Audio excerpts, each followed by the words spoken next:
Just about 2 minutes to 2:30. The time allocated for this sitting, that is the plenary sitting of the Senate, the afternoon sitting of the 20th day of March, the year 2025. This is a broadcast of the Senate proceedings, streaming from the Parliament buildings in Nairobi.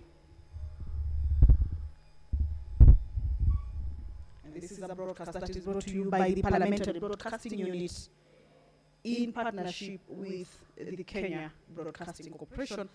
A warm welcome to you, and we are glad that you have managed to join us as the Senate is about to commence its business for this afternoon sitting. This afternoon, 3 bills are lined up for first reading. All the 3 bills are originating from the National Assembly. The Public Audit Amendment Bill, sponsored by the Senate Majority Leader, the Public Finance Management Amendment Bill, as well as the County Government's Additional Allocations Bill. These 3 bills, all originating from the National Assembly, and whose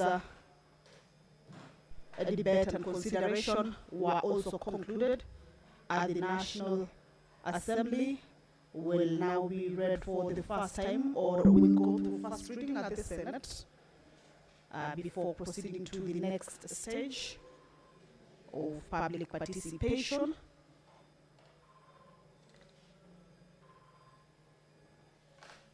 The County Government's Additional Allocations Bill.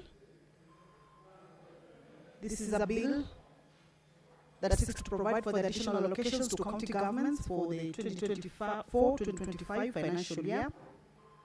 The responsibilities of national government and county governments are pursuant to such allocations. We shall be taking a look at this bill later into details. However, on your screens, members of the Senate have already begun making their way into the chambers.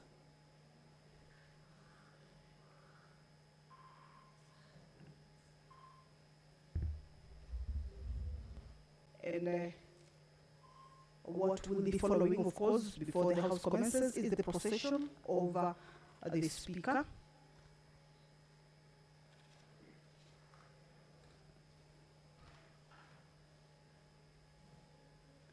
And then the House will be able to commence its business. Away from the bills that will be read for the first time before the floor of the Senate chambers, is that this afternoon the Senate will be adjourning for a short recess. This is beginning tomorrow, the 21st of March, until Tuesday, the 1st of April this year, that is 2025. And of course, this is a motion that will be moved by the Senate Majority Leader. Pursuant to provisions of Standing Order 50-1,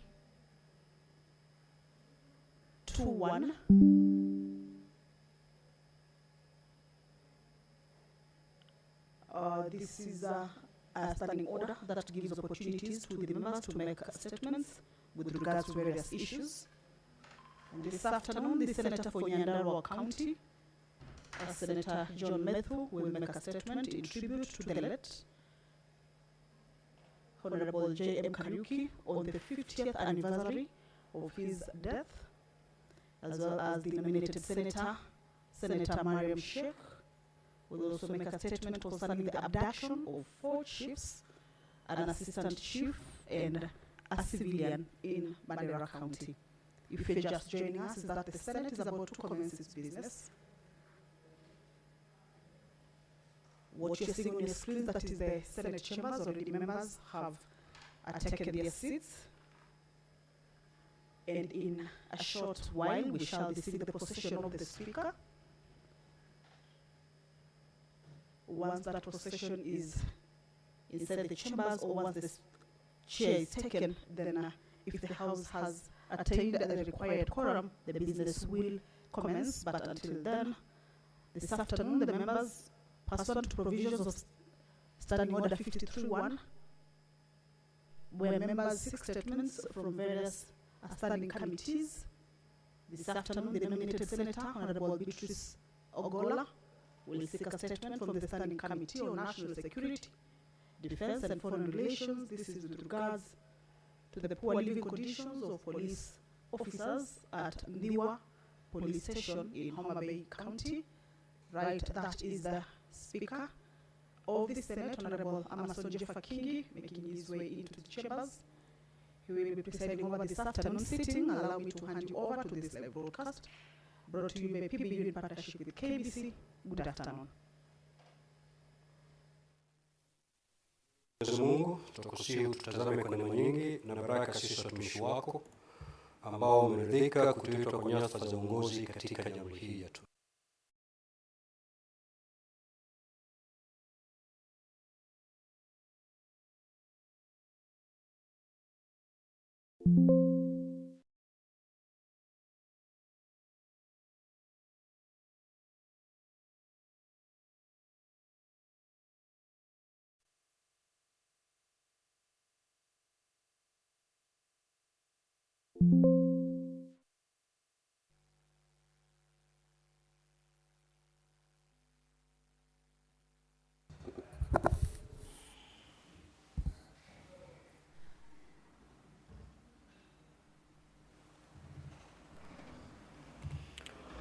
Clerk, we have quorum.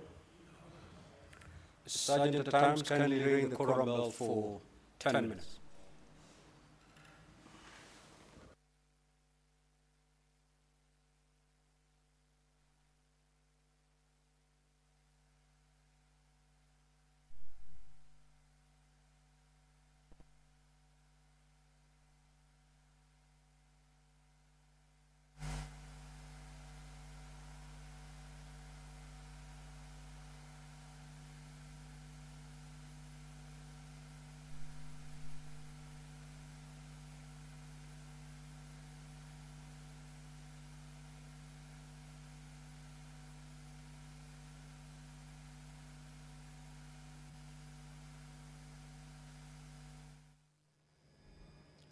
Well, the prayer has been said and the chair taken. However, the House has not quorated for it to be able to commence business. And what is currently on is a quorum bell. That is a bell, of course, to alert the members of the Senate who may be within the precincts of Parliament, but yet to make their way into the chambers to do just that. And the House attained that required quorum for the business to commence. So that is what we will be seeing until at the time the quorum is achieved. Members will be making their way into the chambers. And as we wait for the quorum to be achieved, we shall be taking a look at the business. Pursuant to provisions of Standing Order 53, Paragraph 1, the Senator for Nyandarua County, the quorum has been achieved.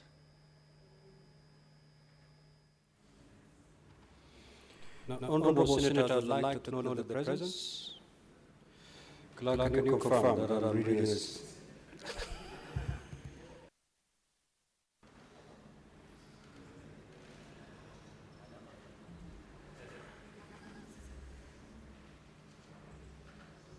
Next order. Order number 3, messages.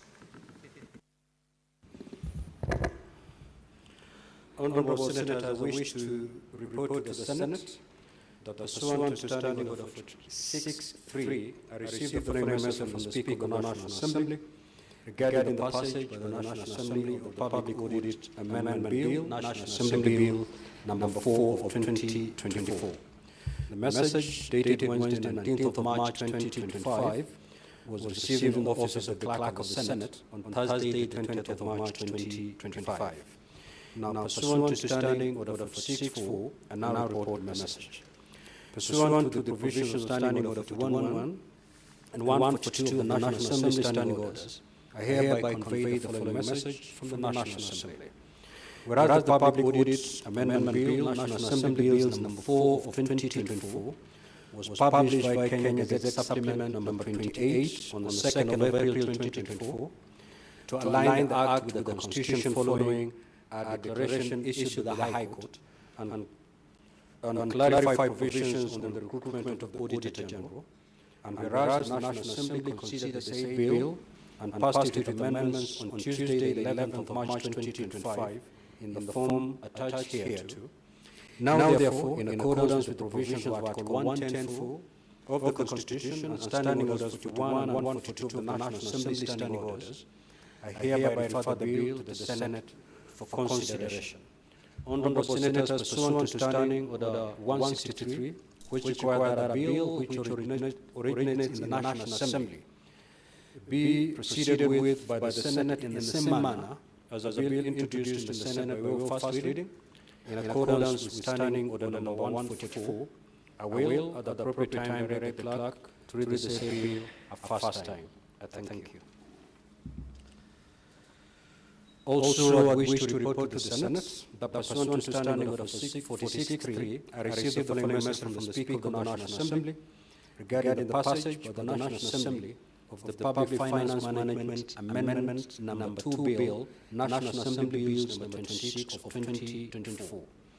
The message, dated Wednesday, 19th of March 2025, was received in the office of the Clerk of the Senate on Thursday, the 20th of March 2025, of the Public Finance Standing Order of Amendment number 2 Bill, National Assembly Bills pursuant to the provisions of Standing Order 41 and message dated National Assembly in March 2025, I hereby convey the following message of the National Clerk of the Senate. Whereas Public Finance Management, the Public Finance Standing Order of Bill, National Assembly Bills number 26 of 2024, was published by Kenya Gazette Supplement number 90 on the 16th of April 2024 to align the timelines for the passing and consideration of the Finance Bill by the County Assemblies and the National Assembly.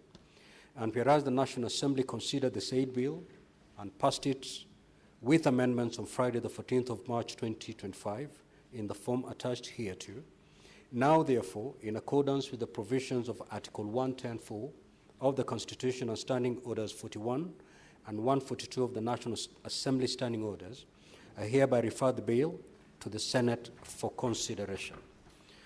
Honourable Senators, pursuant to Standing Order 163, which requires that a bill which originates in the National Assembly be proceeded with by the Senate in the same manner as a bill introduced in the Senate by way of first reading, in accordance with Standing Order number 144, I will, at the appropriate time, direct the clerk to read the said bill a first time.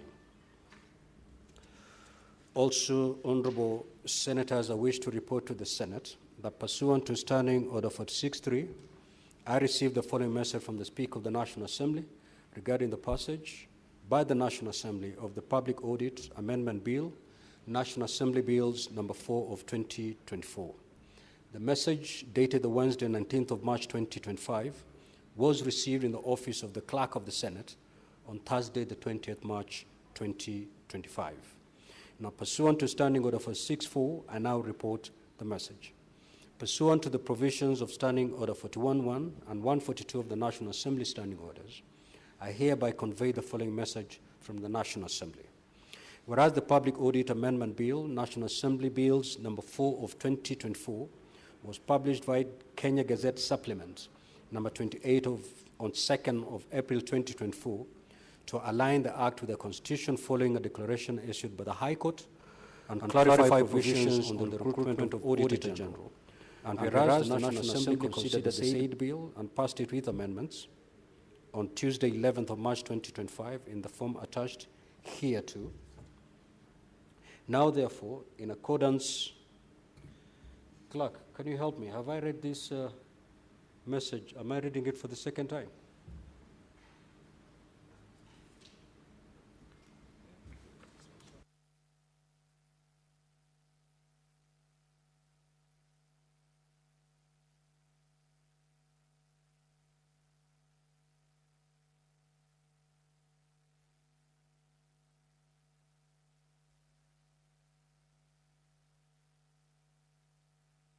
Thank you. Now, therefore, in accordance with the provisions of Article 110(4) of the Constitution and Standing Orders 41 and 142 of the National Assembly Standing Orders, I hereby refer the bill to the Senate for consideration. And pursuant to Standing Order 163, which requires that a bill which originates in the National Assembly be proceeded with by the Senate in the same manner as a bill introduced in the Senate by way of first reading, in accordance with Standing Order 144, I will at the appropriate time direct the clerk to read the said bill a first time. Honorable Senators, you may take your seats before I read the third message.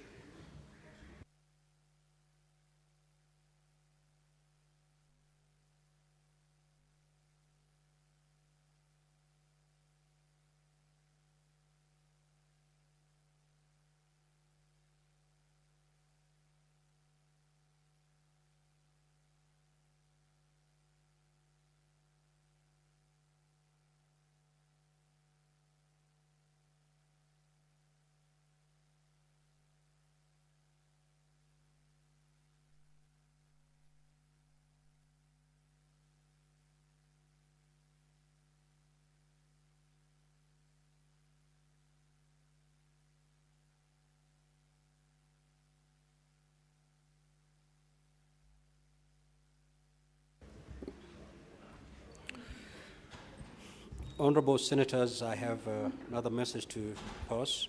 I wish to report to the Senate that pursuant to Standing Order 46.3, I have received the following message from the Speaker of the National Assembly regarding the passage by the National Assembly of the County Government's Additional Locations Bill, National Assembly Bills number 2 of 2025. The message, dated Wednesday, the 19th of March 2025, was received in the office of the Clerk of the Senate on Thursday, 20th of March 2025. Pursuant to Standing Order 46.4, I now report the message. Pursuant to the provisions of Standing Order 41.1 and 142 of the National Assembly Standing Orders, I hereby convey the following message from the National Assembly.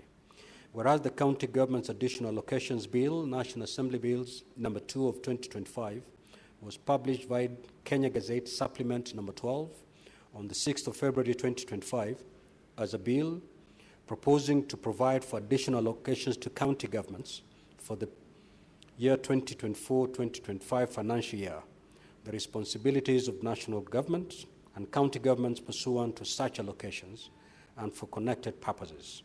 And whereas the National Assembly considered the said bill and passed it with amendments on Friday the 14th of March 2025 in the form attached hereto, now therefore in accordance with the provisions of Article 110(4) of the Constitution and Standing Orders 41 and 142 of the National Assembly Standing Orders, I hereby refer the bill to the Senate for consideration. Honorable Senators, pursuant to Standing Order 163, which requires that a bill which originates in the National Assembly be proceeded with by the Senate in the manner as the bill introduced in the Senate by way of first reading, in accordance with Standing Order number 144, I will, at the appropriate time, direct the clerk to read the said bill a first time. Thank you. Next order, clerk. Order number 4, petitions. Order number 5, papers. The Senate Majority Leader. No. No papers. Next order. Order number 6, notices of motion. Order number 7, questions and statements.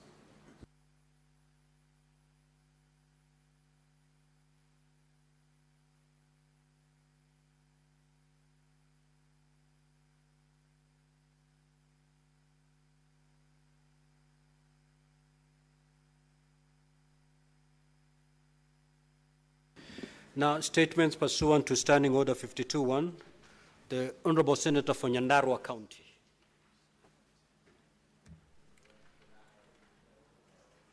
That statement is dropped. Senator Mariam.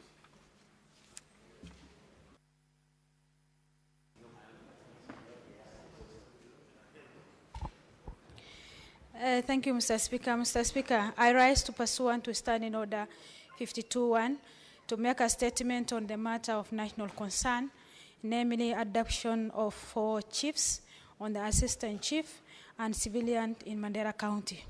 Mr. Speaker, Mr. Mohammed Adao, Chief for Gaduts East, together with his daughter, 8 years, Mr. Abdi Hassan Surau, Chief Quramudo, Mr. Abdi Hassan Kulmie, Chief for Gadut Town, Mr. Mohammed Nur Hache, Chief Chachabole Location, and Mr. Ibrahim Gabo, Chief Assistant Wargadut Town, were abducted in Wargadut Town, in Wargadut area in Mandera County on 3rd February 2025 and has been missing for the past 44 days. Mr. Speaker, the chief and assistant chiefs were on duty, official duty, traveling to Elwak Town to join Deputy County Commissioner for the security meeting preparation for His Excellency President William Ruto's week-long development tour of Northern Eastern region. Mr. Speaker, such abduction has prolonged profound Honorable impact. Senator, there is a lot of movement in the chamber. Honorable Senators, kindly take your seats. The good professor, kindly. Proceed, Senator Maria. Thank you, Mr. Speaker. Mr. Speaker, such abduction has prolonged profound impact on emotion, psychological, and financial well-being of affected families. Children in particular may end up in suffering from depression, behavioral changes due to the sudden disappearance of their parents, affecting the family. Affected families may face financial hardships and find it hard to navigate lives and afforded daily household needs, medical care, and other essential items, where those abducted were the primary breadwinners. The impact is even more devastating in these abducted were the primary. The impact is even more devastating in this holy month of Ramadan, where the affected families has to fully engage in prayers and fasting in the midst uncertainty of the whereabouts and well-being of their loved ones. Mr. Speaker, the abducted leaders play an important role in administration and local governance, maintaining peace and security, upholding the rule of law in Mandera County. The abduction has deeply affected the local community, disrupted local governance, and also threatened fragile security situation in Mandera County, which is highly terrorized and the region generally. Mr. Speaker, the abduction is indication of the growing risk faced by the local leaders, especially in Mandera County. Mr. Speaker, sir, as we condemn these tragic incidents, I call thorough investigation to identify and bring to justice those responsible for abductions. Mr. Speaker, the government, through the Ministry of Interior and National Administrations, must urgently take measures to ensure that all the available resources are deployed to secure an immediate and safe release of the chiefs, assistant chiefs, and civilians. Mr. Speaker, the Kenya Defense Forces and National Police Service must intensify operation in the area to locate and rescue these leaders and to neutralize the threats posed by abductor. Mr. Speaker, more specifically, I urge the government to prioritize the immediate and safe returns of these abducted leaders and civilians. Secondly, strengthen security forces, forces and intelligence by enhancing border security and civilian. Mr. Speaker, the third one, strengthen a local structure, infrastructure, education, and create economic opportunities to reduce the number of the person likely to be coerced by militant groups. Fourthly, provide physical support, financial assistance, community engagement program to help the affected families cope with their trauma and uncertainty of the well-being and whereabouts of their loved ones. Mr. Speaker, in conclusion, I also call upon the Ministry of Interior and the National Administration to provide regular and comprehensive reports on the efforts being made to rescue the adopted leaders to restore the security in Mandera. Thank you, Mr. Speaker. Senator Metho, your statement is registered. You may proceed now to read the same.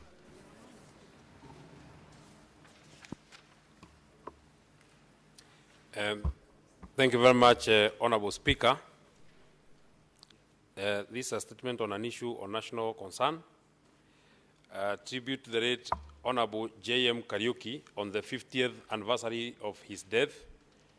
Mr. Speaker, sir, I rise pursuant to Standing Order 52.1 to make a statement on a matter of national concern, namely to pay tribute to the late Honorable Josiah Mwangi Kariuki, known as JM Kariuki, a fearless patriot, a visionary leader, and a champion of social justice. As we mark 50 years since his assassination on the 2nd of March 1975, his life, legacy, and the values he stood for remain deeply relevant to our nation today. Honorable Speaker, JM Kariuki's advocacy for the common mwananchi shook the very foundations of power. He was a man who spoke truth to authority, unafraid to expose the widening gap between the wealthy elite and the struggling masses. His famous words, "Kenya is a country of 10 millionaires and 10 million beggars," still ring true even 5 decades later. Today, despite Kenya's independence and economic progress, we find ourselves in a situation where a small elite controls the vast majority of wealth, while millions of citizens continue to struggle under the weight of poverty, unemployment, and inequality. Born in 1929 in Kabati, Nyandarua County, JM Kariuki came from humble beginnings. Despite financial hardships, he pursued education, attending King's College, Budo in Uganda, an opportunity that broadened his political awareness. Inspired by Jomo Kenyatta's speeches, he became an ardent critic of colonial rule. Mr. Speaker, sir, JM Kariuki played an active role in the Mau Mau movement, serving as a liaison officer, organizing logistics for freedom fighters.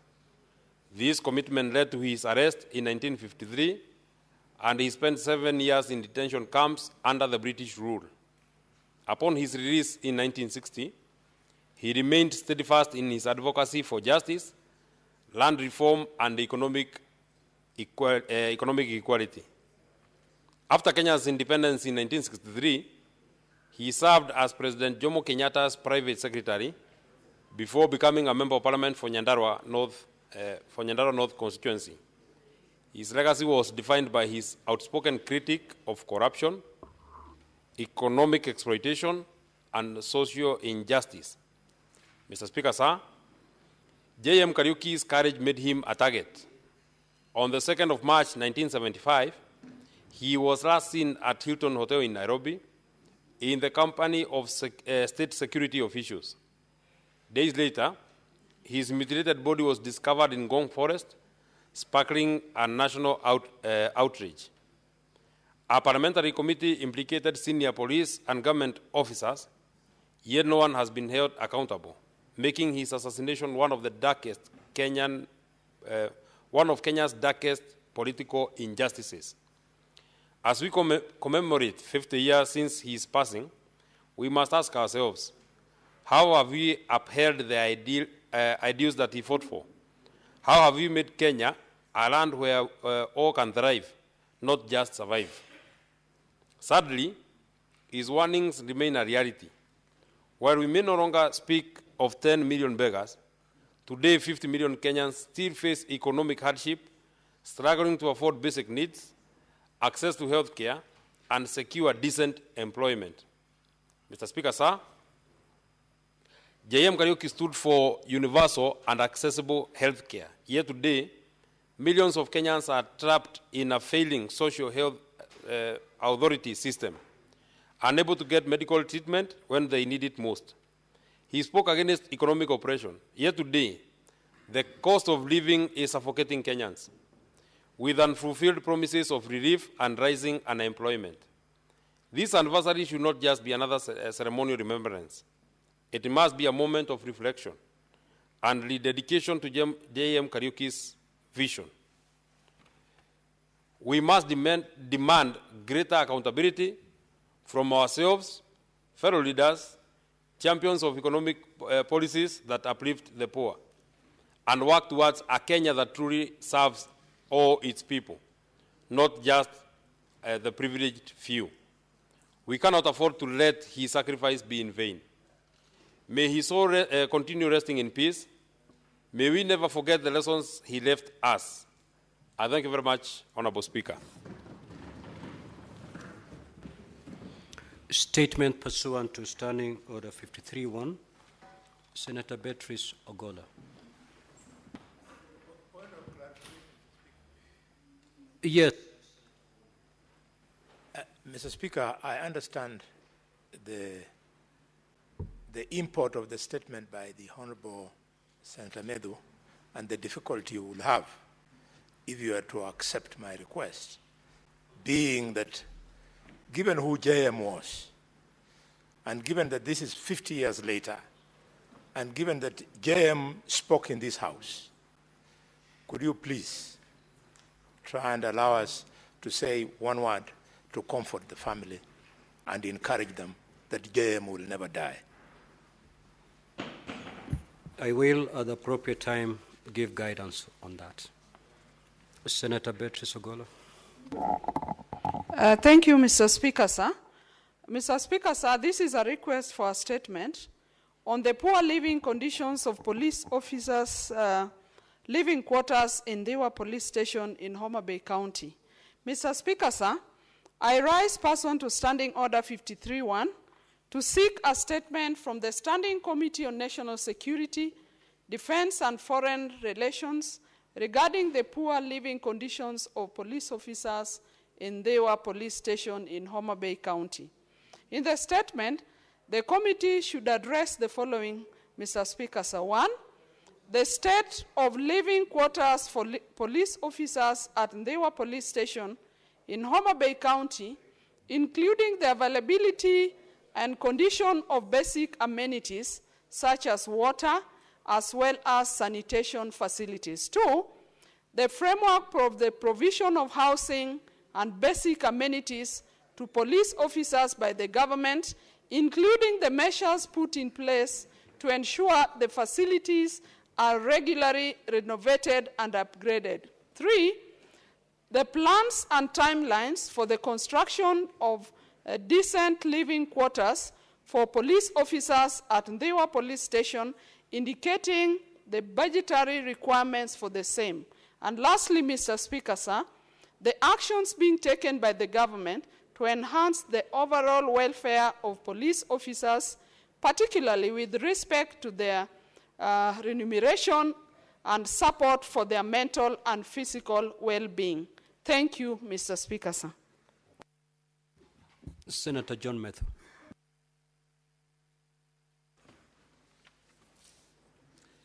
Honorable Speaker, I want to seek your indulgence that because I have 4 statements, I read them at a go, if you allow me. Yes, you may proceed. A request for a statement on inequitable distribution of fertilizer by the National Cereals and Produce Board. Mr. Speaker, sir, I rise pursuant to Standing Order 53-1 to seek a statement from the Committee on Agriculture, Livestock and Fisheries regarding the inequitable distribution of fertilizer in the highland regions of Kenya as reflected in the latest report from the National Cereals and Produce Board, NCPB, on fertilizer dispatch as at of 11th of March 2025. Mr. Speaker, sir, the highland regions of Kenya, known for their high agricultural productivity, rely heavily on fertilizer to sustain food security and economic growth. However, a review of the fertilizer distribution data reveals significant disparities, with some counties receiving disproportionately large quantities, while others, equally dependent on agriculture, receiving far less. For instance, Honorable Speaker, Uasin Gishu County received 413,000 bags, 103, accounting for 20.99% of the total fertilizer distribution, whereas counties such as Muranga received 7,650 bags, Nyeri received 8,760 bags, and Kirinyaga received 280 bags, which is significantly lower allocations despite their agricultural potential. Nakuru County received 204,764 bags, nearly 10% of the total allocation, while counties like Meru received 12,910 bags, and Tharaka Nithi got 5,940 bags received, which are significantly less. Some agricultural counties such as Marsabit and Saburu did not receive any fertilizer allocation at all, raising questions about regional balance in the distribution. In the statement, therefore, the committee should address the following. Number one, the methodology and criteria used by the Ministry of Agriculture and the National Cereals and Produce Board, NCPB, in determining the fertilizer allocations to various counties. Number two, justification for the significantly low allocation to certain highland agricultural counties, despite their critical role in national food production. Number three, the government's strategy to ensure fair and equitable distribution of fertilizer subsidies and to prevent the marginalization of key farming regions. Number four, evidence on whether farmer registration data and actual county-level demand were considered in the allocation process, and clarification on any inconsistencies identified. Number five, corrective measures being implemented to address these disparities and ensure that all farmers have fair access to fertilizers. Senator John Medhu, Senator for Nyandarua.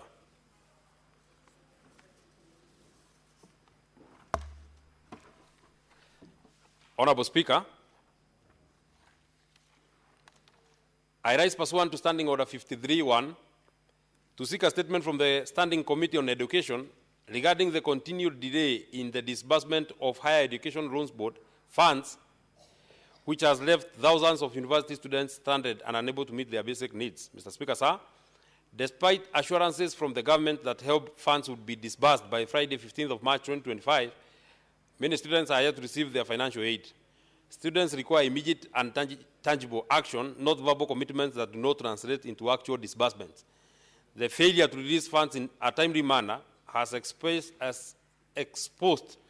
thousands of young Kenyans to evictions, hunger, mental distress, and inability to attend classes due to unpaid fees.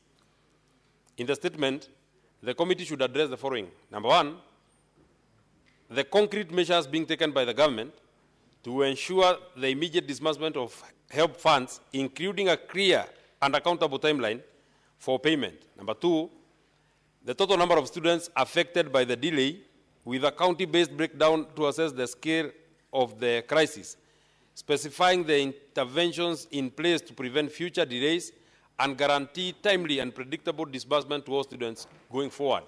Number three, the financial position of help, including the amount allocated for the current academic year, to the total disbursed so far and the outstanding balances. Number four, the government's plan to enhance help allocation and to align with the rising cost of living, ensuring students receive adequate financial support. Number five, there are accountability mechanisms in place to prevent the recurrence of such delays, including clarity on whether the National Treasury has released the required funds to help. Senator John Medhu, MP, Senator for Nyandarua County. Honorable Speaker, I rise pursuant to Standing Order 53-1 to seek a statement from the Standing Committee on Trade, Industrialization and Tourism regarding the capability of the management of the Kenya Union of Savings and Credit Cooperative Society, KUSCO, following financial losses suffered by savings and credit cooperative societies, SACCOs, in Kenya. Mr. Speaker, sir, this matter is of national concern and urgent action has shaken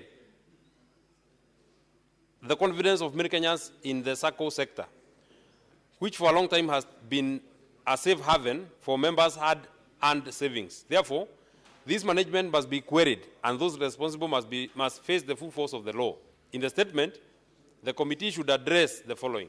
Number one, the extent of financial loss incurred by SACCOs across the county, and particularly Tower SACCO and Moki SACCO, SACCOs in Nyandarua County due to investment linked to KUSCO.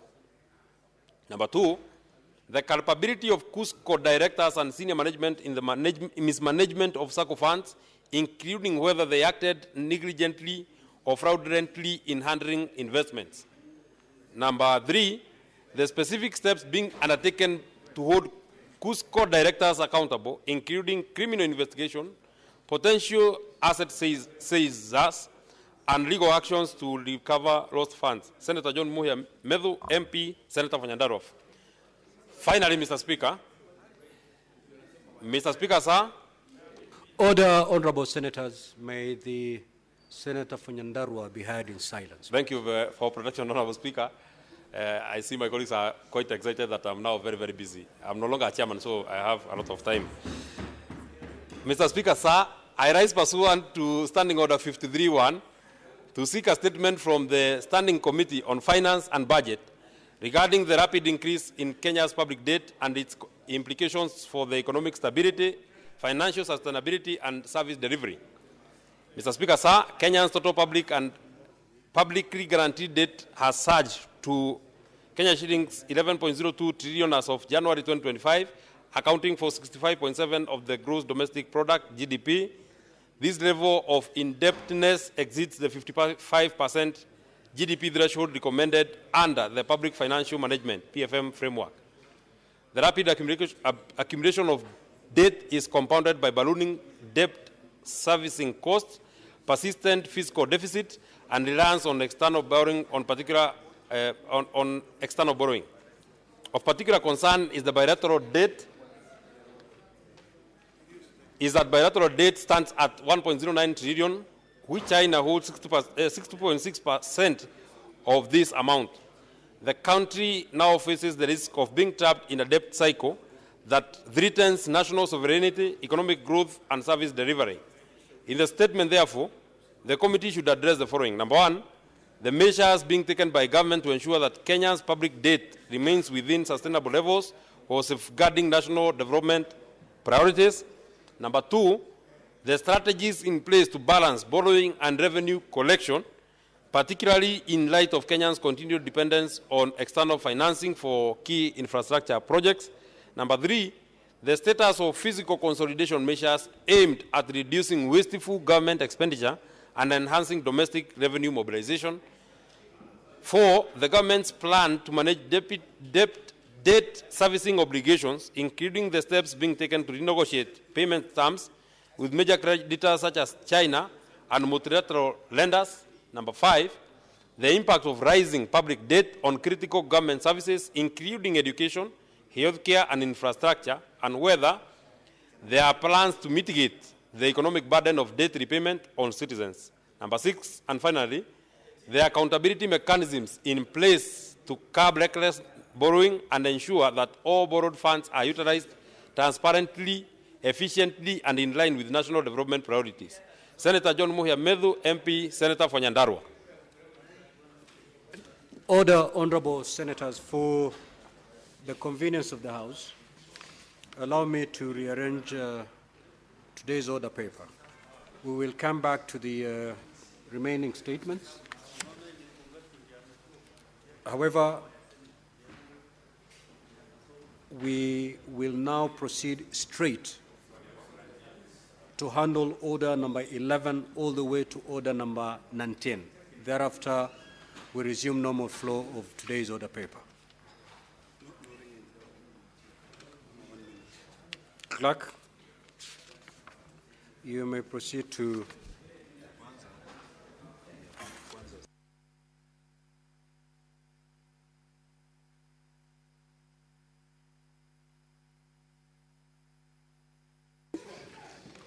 order. Honorable Senators, kindly take your seats. Order number Senator Beatrice Ogola. Order number 11, motion. Reports of the 63rd and 64th sessions of the OACPS Parliamentary Assembly and the 43rd and 1st sessions of the ACP-EU Joint Parliamentary Assembly meetings held in Brussels, Belgium, and Luanda, Angola, respectively. Question to be put. Order number 12, motion, consideration of the report of the Standing Committee on Finance and Budget on the 2025 Budget Policy Statement, Division. Order number 13, motion, consideration of the report of the Standing Committee on Finance and Budget on the 2025 Medium-Term Debt Management Strategy, Division. Order number 14, the Public Fundraising Appeals Bill, Senate Bills number 36 of 2024, second reading, Division. Order number 15, the Environment Laws Amendment Bill, Senate Bills number 23 of 2024, second reading, Division. Order number 16, the County Civic Education Bill, Senate Bills number 4 of 2024, Division. Order number 17, the Heritage and Museums Bill, Senate Bills number 8 of 2023, second reading, Division. Order number 18, the County Library Services Bill, Senate Bills number 40 of 2024, second reading, Division. Order number 19, report of the Mediation Committee on the Conflict of Interest Bill, National Assembly Bills number 12 of 2023, Division. That's all. Honorable Senators, kindly do take your seats.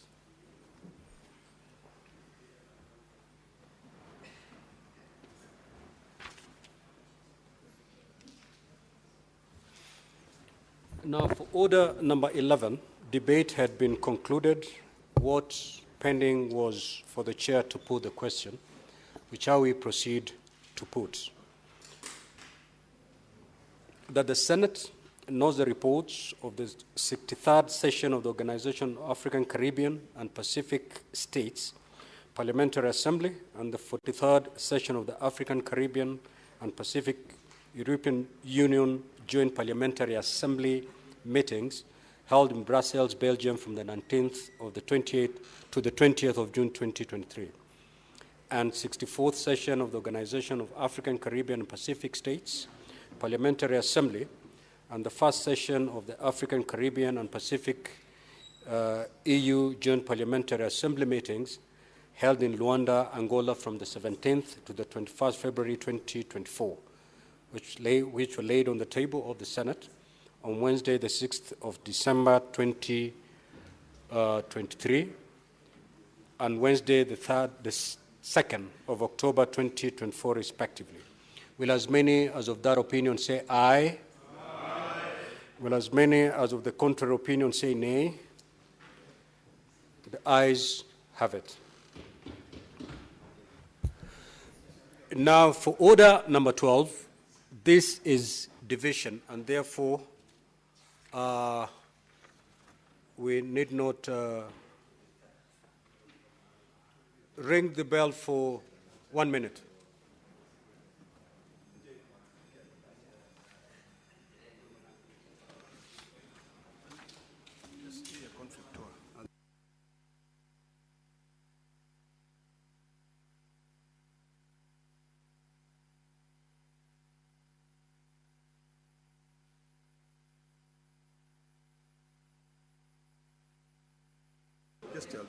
Honorable Senators, we have Senator Methu and Senator Senator Beatrice, honorable senators, we have a very crucial exercise to undertake, which touches on our core mandate. I'll beseech you, honorable senators, instead of exiting the chamber, you do that once we are done with the division. I beseech you.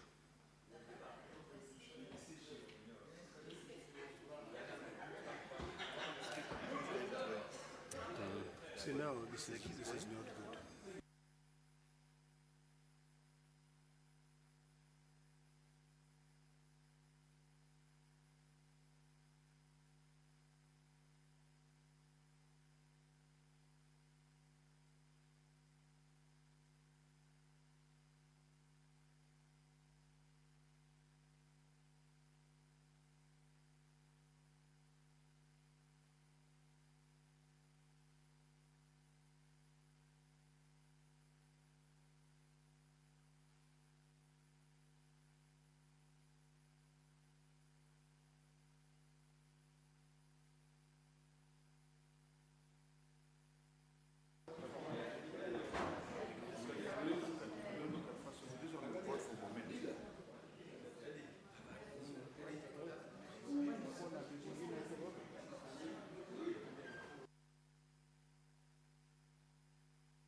Well, the House is about to get into division stage, and this is with regards on the motion on consideration of the report of the Standing Committee on Finance and Budget on the 2025 Budget Policy Statement.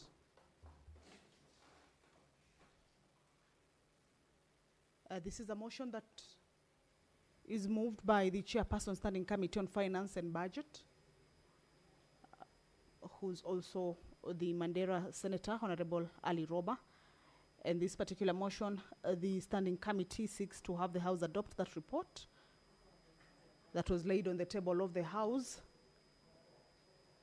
on the Wednesday, 12th of March, the year 2025, for the House to adopt as well as approve the 2025 Budget Policy Statement.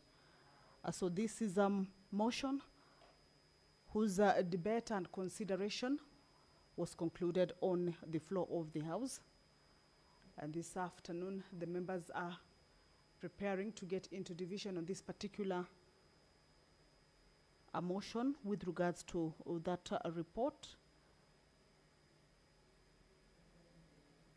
of the Standing Committee on Finance and Budget. This is with regards to the budget policy, 2025 budget policy statement. And the members, as we can see on the screen, is that they're trying to find out whether the House has the quorum at this point. At least 25 members will be required to vote on this particular motion. This is as provided for in the House Standing Order number 83. And this particular voting will be done by the county delegation. All right, let's listen in.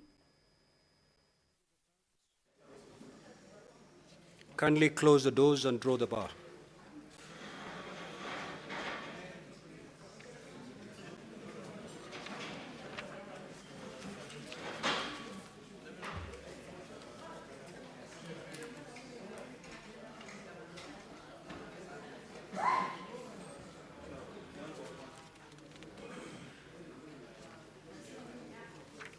Now, honorable senators, please take your seats so that we proceed. Honorable senators, Senator Boni. Order, honorable senators.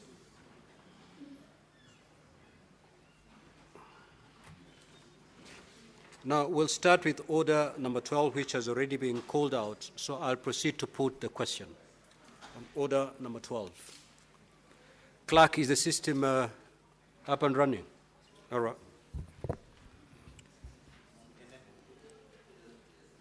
So I'll proceed to put the question.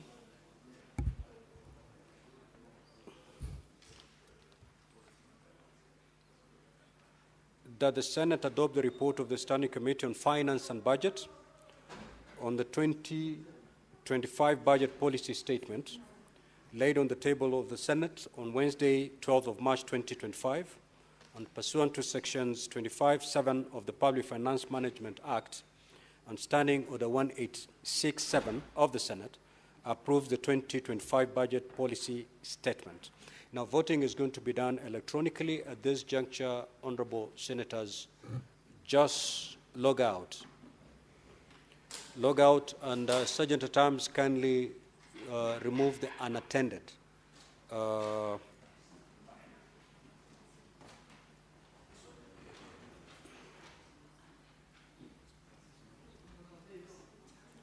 All the unattended cards, just pull out. Honorable Ledama, you may proceed. Sergeant at Arms, once you're done, let me know.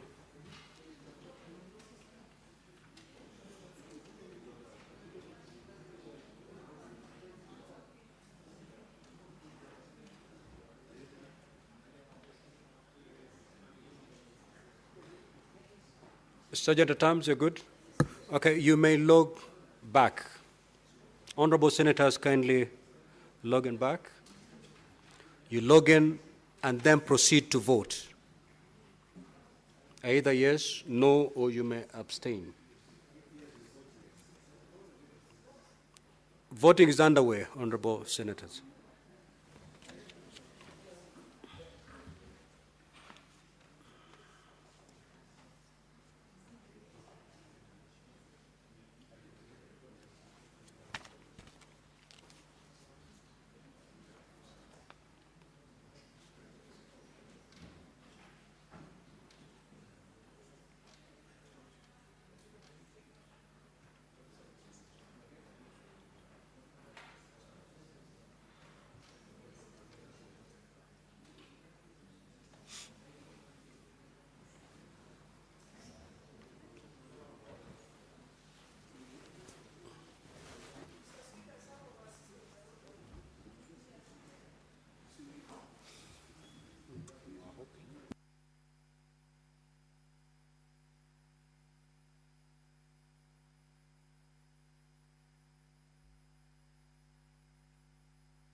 So we will proceed, Senator Fatuma, and then once we are done with calling all these orders and voting on the same, we will then call upon those honorable senators who have encountered any technical problem to cast their vote.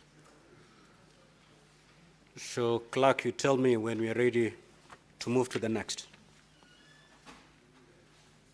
Are we ready?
Okay, prepare the system.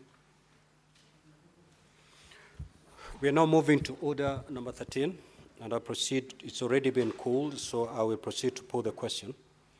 The Senate adopt the report of the Standing Committee on Finance and Budget on the 2025 medium-term debt management strategy laid on the table of Senate on Wednesday, 12th of March 2025.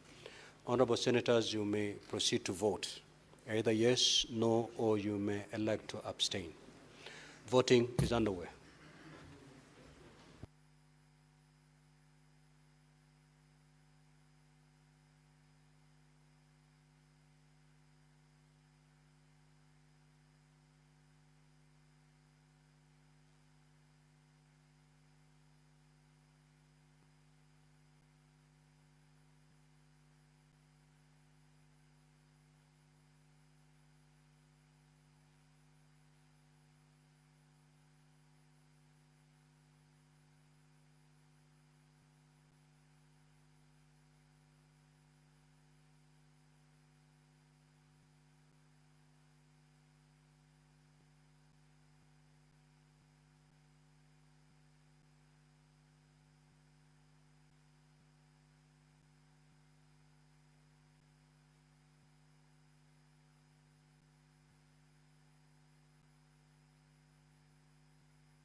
Honorable Senators, we will now move to order number 14. It's already been called, so I'll put the question. That the Public Fundraising Appeals Bill, Senate Bills number 36 of 2024, be now read a second time. You may now proceed to vote.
Well, the senators are now taking a vote on the public fundraising appeals bill also originating from the Senate. This is a bill that is sponsored by the Senate Majority Leader. Debate on it was concluded, and the members are now at the division stage for the bill to proceed to the next stage. This is a bill that seeks to provide for the establishment of regulatory mechanisms at the national and county levels, which oversee the conduct of fundraising appeals, to provide for the licensing and regulation of fundraisers, the promotion of transparency and accountability in the conduct of fundraising appeals, and also the regulation of the conduct by state and public officers in the participation in public fundraising appeals and in the administration of this particular legislation. This is a bill that is originating from the Senate, a bill that is about to proceed to the next stage, and the members are voting on it. We shall be seeing the results of this particular vote in just a short while. The bill protects the public from fraudulent, misleading. All right, let's listen in. 15. It's already been called, so I will proceed to put the question. That the Environment Laws Amendment Bills, Senate Bills number 23 of 2024, be now read a second time. You may proceed to vote now.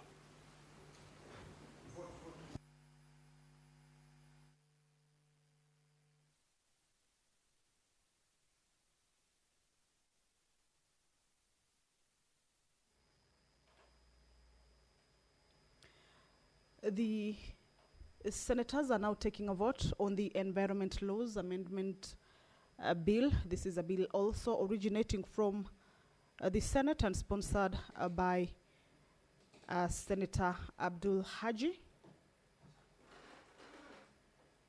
This is a bill that seeks to amend the Forest Conservation Management Act, Cap 385, to make the further provision for afforestation and reforestation of all forests, and to promote tree planting in all counties in Kenya generally. It further mandates the Kenya Forest Service to ensure the sourcing of tree seeds as well as seedlings that are suitable for the environment and climatic conditions of the various parts of Kenya, and establish tree nurseries in each county. This is a bill that also incorporates tax and fiscal incentives to boost investments in forest land use and utilization. Those are the results of the vote. That is the Environment Laws Amendment Bill, and this is a bill that seeks to incorporate tax and fiscal incentive to boost investments in forest land use and utilization. All right, let's listen in. Order number 16. Honorable Senators, I'll proceed to put the question on order number 16, that the County Civic Education Bill, Senate Bills number 4 of 2024, be now read a second time. You may proceed to vote.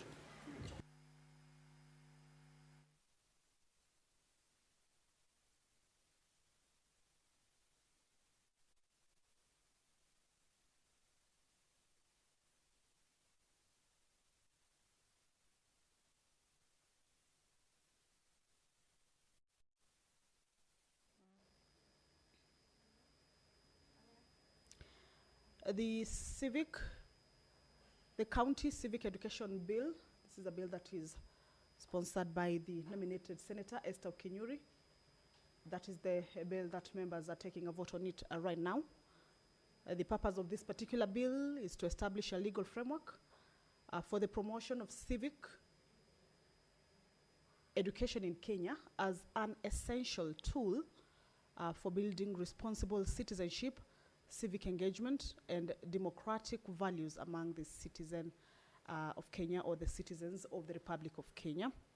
This is a bill that seeks to address the gaps bearing in mind or acknowledging that civic education plays a critical role in shaping the attitudes, behaviors, and values. All right, let's listen in.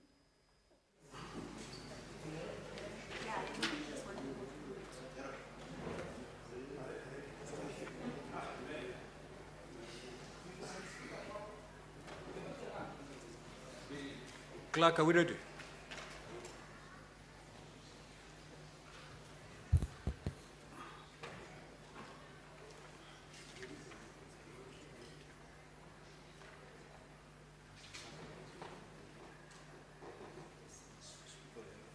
That's order number 17, is it? I'll proceed to put the question on order number 17, that the Heritage and Museums Bill, Senate Bills number 8 of 2023, be now read a second time. You may proceed to vote.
The Heritage and Museum Bill,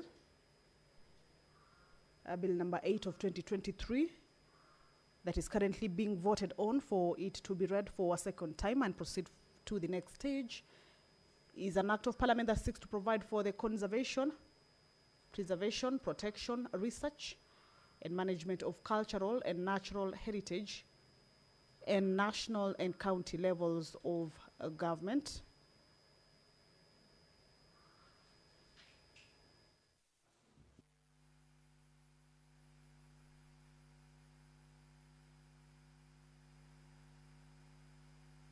Honorable Senators, we now move to order number 18.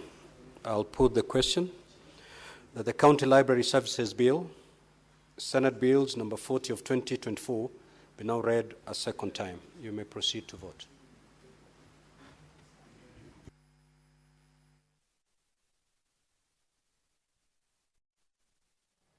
The County Library Services Bill, a bill also originating from the Senate, Bill number 40 of 2024, that is currently being voted on, is a bill that seeks to promote the establishment and use of libraries in counties so as to facilitate access to information, improve education standards, and reduce levels of illiteracy in the counties.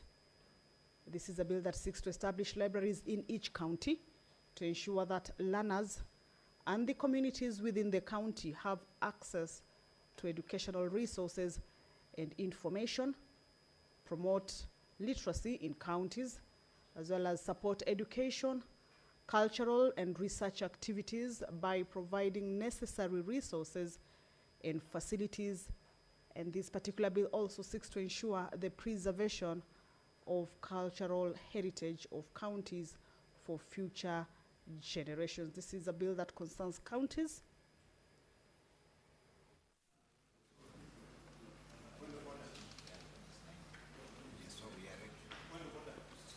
You cannot raise on a point of order. No? The standing orders are very clear on point of orders. What do you want to say, Senator Ledama? You seem to be struggling.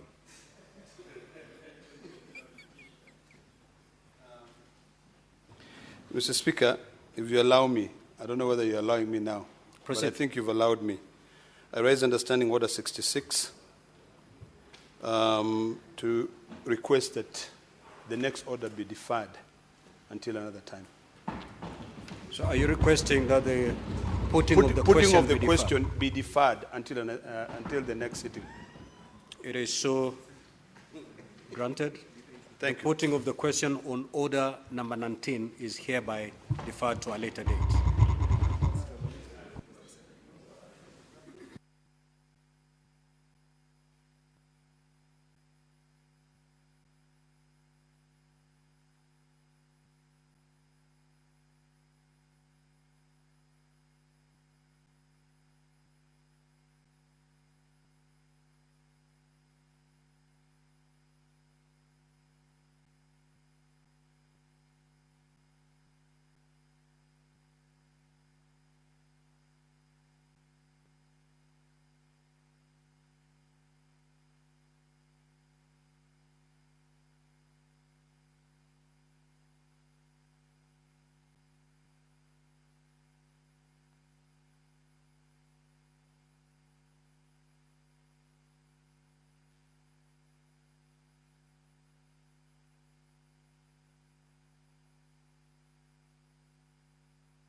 Well, the senators have concluded or are about to conclude on the division of some of the business that was lined up to go through the division stage this afternoon. We have seen earlier on the senators voted on the motion on the consideration of the report of the Standing Committee on Finance and Budget on the 2025 Budget Policy Statement. The motion on the consideration of the report of the Standing Committee on Finance and Budget on the 2025 Medium-Term Debt Management Strategy also went through a division for the House to adopt as well as approve the proposals or the recommendations of the of that particular report from the Committee on Finance and Budget. The Public Fundraising Appeals Bill, a bill also originating from the Senate, also was voted on this afternoon. Remember, these are bills that are at their second reading stage. They are waiting to be declared to have been read for the second time, meaning that a debate on it was concluded. And at this particular point, once they're done at the second reading stage, they will be going into consideration at the Committee of the Whole, where in case there were amendments that were moved by the senators as the bills were being considered at the debate stage, then those amendments will be considered at the Committee of the Whole. So the Public Fundraising Appeals Bill, the Environment Laws Amendment Bill has also been voted on for it to go into the next stage or to be read for the second time. The County Civic Education Bill is also yet another bill that at this stage or this point where senators are considering it at the division stage has also been voted on, or members have already cast their votes on this particular bill. The Heritage and Museums bill also originating from the Senate and moved by the chairperson or sponsored by the chairperson, Standing Committee on Labor and Social Welfare, was also considered at this particular stage, with members taking a vote on it. This is a bill that was part of the bills that this afternoon, as the members are at the division stage, has also been considered. We have also seen the County Library Services Bill, sponsored by Senator Joyce Korir, also being considered at the division stage. The last business that was to be considered at the division stage was the report on the Mediation Committee on the Conflict of Interest Bill. However, we have seen the Senator for Narok standing on a point of order to request the Speaker that the consideration of this particular bill at the division stage be deferred to a later date. So this particular business is almost concluded on. We are just waiting for the communication from the Speaker with regards to these motions, 2 motions, as well as about 5 bills that have been considered at the division stage to be able to be concluded on. There are consultations, as you can see on your screens, at the table of the clerk as well as the table of the Speaker of the dispatch. And once those consultations are done, then we shall be having a communication from the Speaker on these particular bills and the division process that the members have just undertaken with regards to this bill. Perhaps we could be as well take a look again at what some of these bills entail.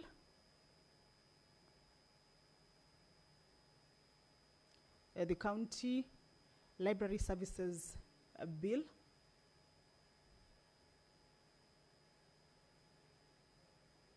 is a bill that seeks to promote the establishment and use of libraries in counties so as to facilitate access to information, improve education standards, and reduce levels of illiteracy in the counties. These are some of the contents of the bill. These are bills, remember this is a bill that concerns county governments. And the mandate of the county governments is to approve and integrate the county libraries' annual work plan into the annual county budget. Also mobilize resources necessary for the delivery of library services in the respective county. Also allocate adequate funds and resources necessary for the effective development of libraries, and also collaborate with such entities as it may consider necessary for the development of capacity building and training programs for libraries or librarians in the county, and also in financing and mobilizing resources for the development and maintenance of county libraries. The county governments will also be required or mandated to provide the necessary resources for capacity building of the county library staff. This is a bill that, in case there were any amendments that were proposed during the debate stage, may be considered at the committee of the whole.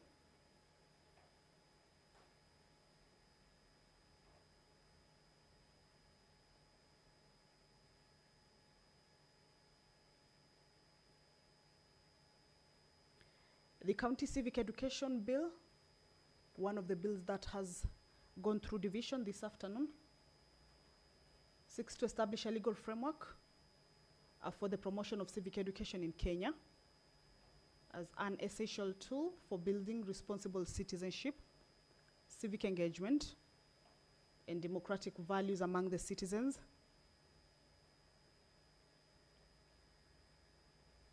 There are gaps that have been identified that this particular bill seeks to come and seal. Some of the gaps include that civic education plays a critical role in shaping the attitudes, behaviors, and values of individuals towards their community, country, and the world at large. It enables citizens to understand their rights and responsibilities, participate actively in the governance of their country, and contribute to the development of their communities.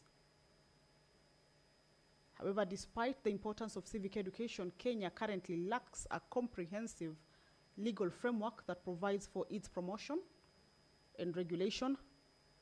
Civic education activities are often fragmented, ad hoc, and insufficiently funded, resulting in low levels of civic awareness and engagement among the citizens.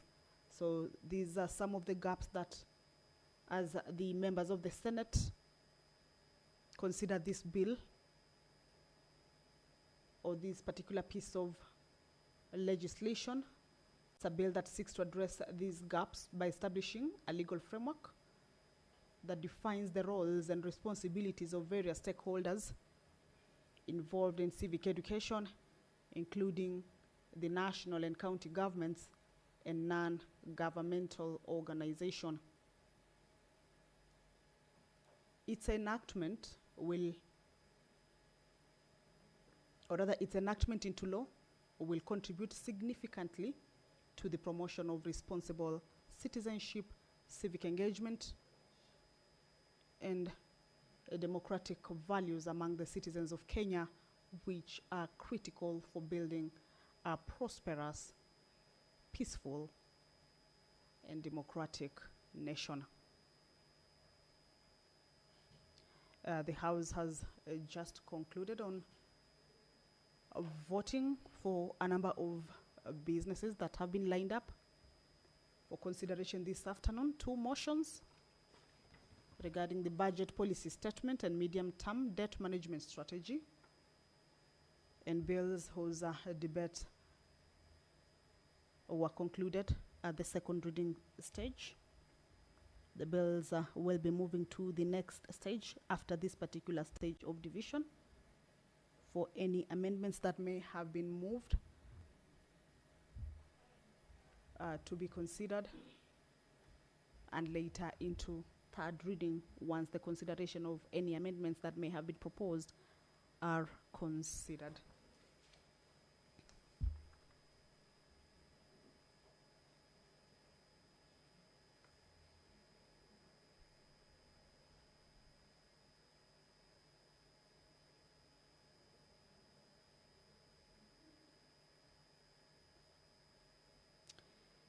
The Environment Laws Amendment Bill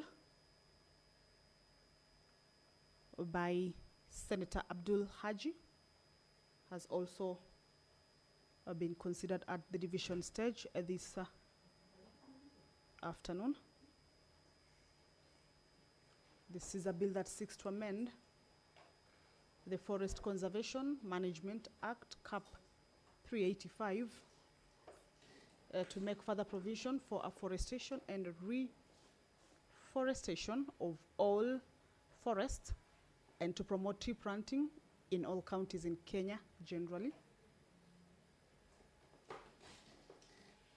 It further mandates the Kenya Forest Service to ensure the sourcing of tree seeds and seedlings that are suitable for environment and climatic conditions for various parts of the country, and establish tree nurseries in each county.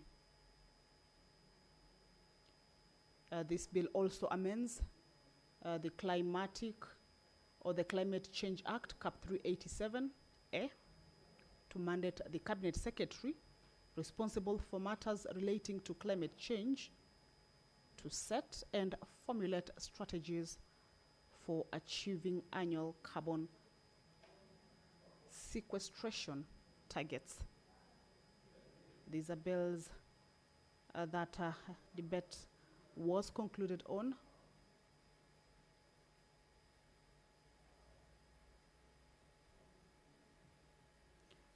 This bill incorporates tax and fiscal incentives to boost investments in forest land use and utilization, as suggested by the Cabinet Secretary for the National Treasury, following recommendations from the Cabinet Secretary responsible for forestry. Among these incentives are income, other tax deductions for private entities that participate in a tree planting program.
So, order, honorable senators, we have the results of the division.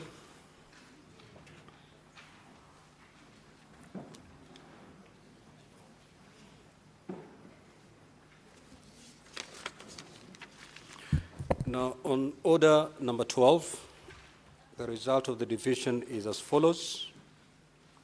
The ayes are 28, the nays at 0, and abstention at 0. So the ayes have it. A bill for an act of parliament to provide a framework for the regulation in the conduct of public fundraising appeals, to promote transparency and accountability in the carrying out of fundraising appeals, to foster greater philanthropy, to regulate the conduct of public officers in relation to public fundraising appeals, and for connected purposes.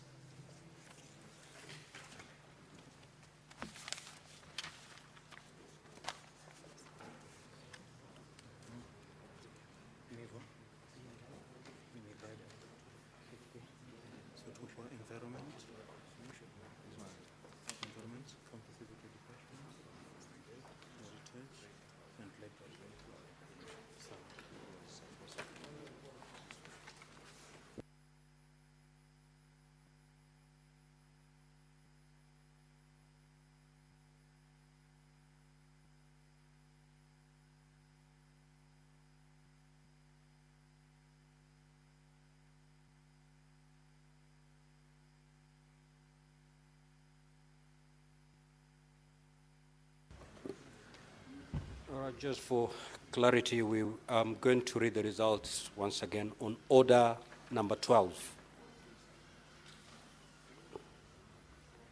That is on the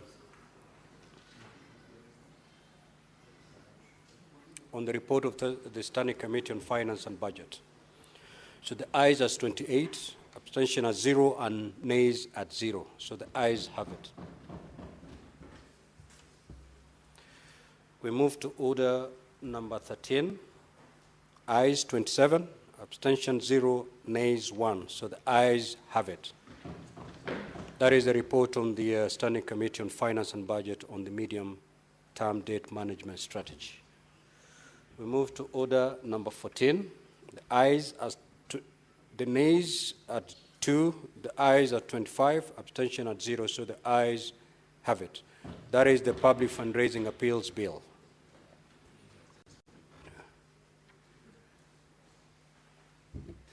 The Public Fundraising Appeals Bill, a bill for an act of parliament to provide a framework for the regulation in the conduct of public fundraising appeals, to promote transparency and accountability in the carrying out of fundraising appeals, to foster greater philanthropy, to regulate the conduct of public officers in relation to public fundraising appeals, and for connected purposes. The result of the division on the environmental laws, ayes at 27, abstention at 0, and the nays at 0. So the ayes have it. The Environment Laws Amendment Bill 2024, a bill for an act of parliament to amend the Forest Conservation and Management Act to make further provision for afforestation and reforestation in Kenya, to promote tree planting in all counties, to amend the Climate Change Act to provide for the setting and formulation of strategies to achieve carbon sequestration targets, and for connected purposes. The result of the division on the County Civic Education Bill, nays 27, abstention 0, and nays 0. So the ayes have it. The County Civic Education Bill 2024, a bill for an act of parliament to provide a legal framework for undertaking civil education in counties.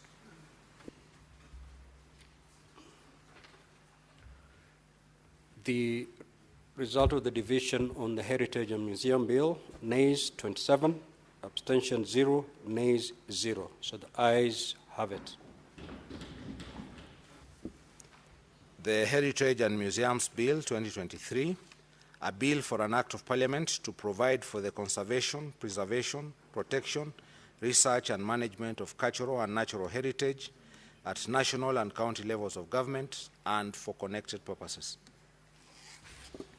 The result on the division on the County Library Services Bill, the nays at the yes at 27, abstention 0, and the nays at 0. So the ayes have it. The County Library Services Bill 2024, a bill for an act of parliament to provide for the establishment of county libraries in each county, the establishment of a county library development committee in each county, the functions and powers of each county library development committee, and for connected purposes.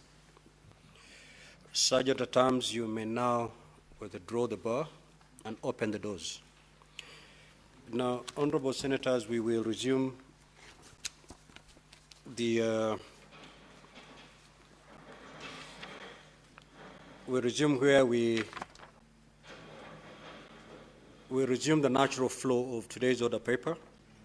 That means we go back to statements pursuant to Standing Order 53-1. Senator Faki. Thank you, Honorable Speaker. Mr. Speaker, I rise pursuant to Standing Order 53-1 to seek a statement from the Standing Committee on Education regarding the operations of Bandari Maritime Academy in Mombasa County. Senator Ojenda. Mr. Speaker, sir, the Bandari Maritime Academy in Mombasa County is a regional center of excellence for maritime skills development in the blue economy. However, in the recent times, the institution has faced several challenges, including delayed salary payments for the lecturers, irregular fee payment structures, and the absence of a clear framework for placing students in industrial attachment. These challenges, if not resolved, impact the academy's operations and identity status as a learning institution. In the statement, the committee should address the following: the delay in the timely payment of lecturers' salary, which has led to the demotivation and reduced the efficiency in carrying out their duties. Number two, the college's failure to provide maritime students with essential sea practical training.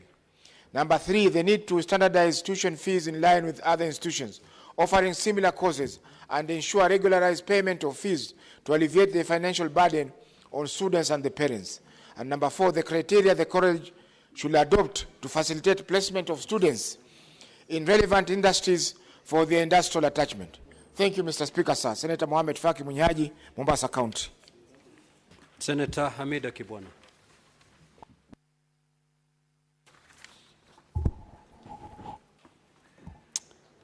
Thank you, Mr. Speaker. I have two statements. One on non-compliance by county governments with the Salaries and Remuneration Commission, SRC, directives of budgetary caps for rent expenditure for top officials. Mr. Speaker, sir, I rise pursuant to Standing Order 53-1 to seek a statement from the Standing Committee on Finance and Budget regarding the non-compliance by county governments with the Salaries and Remuneration Commission, SRC, directives on budgetary caps for rent expenditure for top officials. Mr. Speaker, sir, in May 2029, the Salaries and Remuneration Commission, SRC, issued a circular directing all county governments to cease paying rent for governors, deputy governors, and county assembly speakers. Additionally, the SRC mandated that these counties ensure the construction of official residence of these officials by June 30th, 2022. Failure to adhere to this policy has resulted in significant financial losses, as some counties continue to spend millions of shillings monthly on rent. In the statement, the committee should address the following. County governments that have disregarded the SRC directives on capping rent expenditures for top officials, specifying the amount of public funds spent beyond the establishment limits. Number two, counties that have failed to comply with the SRC directive issued in March 2019, which required the completion of official residence of governors, deputy governors, and county assembly speakers by June 30th, 2022. Number three, funds allocated for the construction of these official residents, highlighting counties where such projects have stalled or have not commenced despite budgetary provisions. Number four, policy and legal measures being implemented by the National Treasury, the Controller of Budget, the Commission on Revenue Allocation to strengthen enforcement mechanism and ensure compliance with SRC guidelines to prevent further misuse of public funds. Finally, disciplinary measures taken against county officials who have ignored SRC directives and authorized excessive rent expenditures contrary to established guidelines. Thank you, Mr. Speaker. I'll go to the second one. The second one is on the shutdown of the Kenya Health Information System, KHIS, and impact on health data management. Mr. Speaker, I rise pursuant to Standing Order 53-1 to seek a statement from the Standing Committee on Health regarding the shutdown of Kenya Health Information System, formerly known as the District Health Information System, DHIS, and its implications to health data management in Kenya.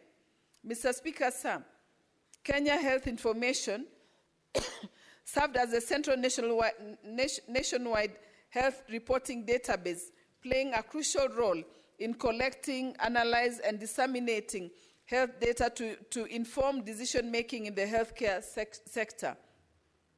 The system was hosted by the Health IT Department of the United States Agency for International Development, USAID, which provided both technical and financial support. Its recent shutdown raises significant concerns about the continuity of health data tracking, disease surveillance,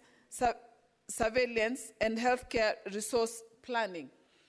In the statement, the committee should address the following: whether the Minister of Health had an exit strategy or a handover process to ensure the continuity of health data management following USAID's exit from Kenya.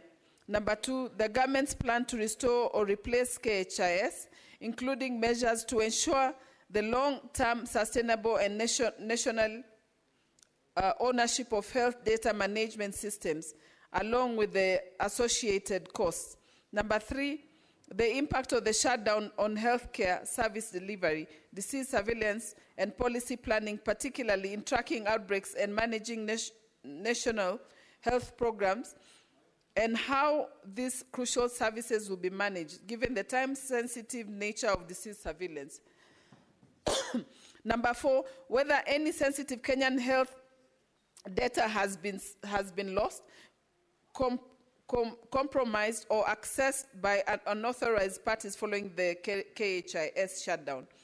Finally, Kenya's engagement with other partners in the development and maintenance of the KHIS and what measures are in place to safeguard the nation's health data sovereignty in the future. I thank you, Mr. Speaker.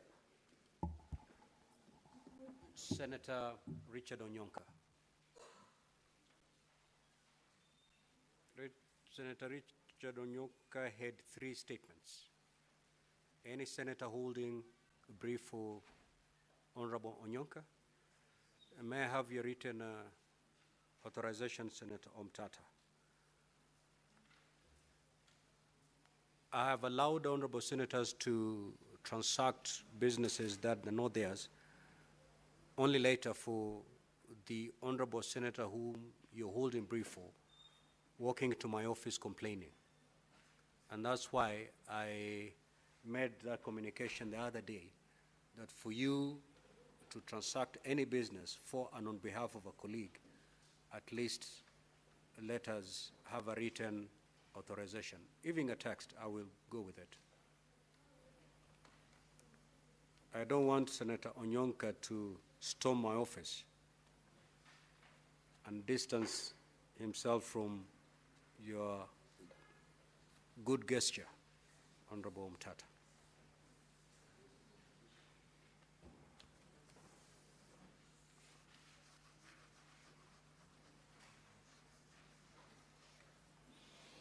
Okay, so then we will drop those 3 statements. Senator Edwin Sifuna.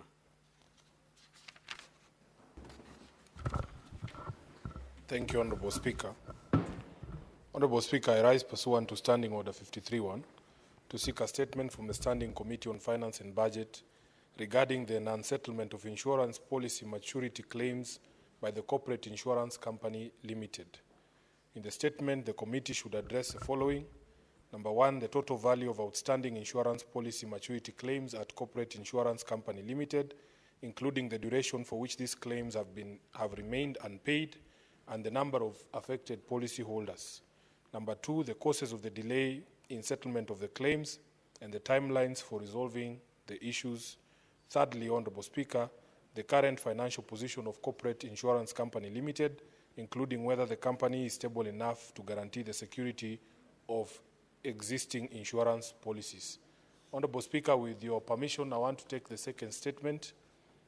Mr. Speaker, sir, I rise pursuant to Standing Order 53-1 to seek a statement from the Standing Committee on Education regarding the delay and failure to remit capitation funds to public schools currently amounting to Kenya shillings 64 billion in arrears.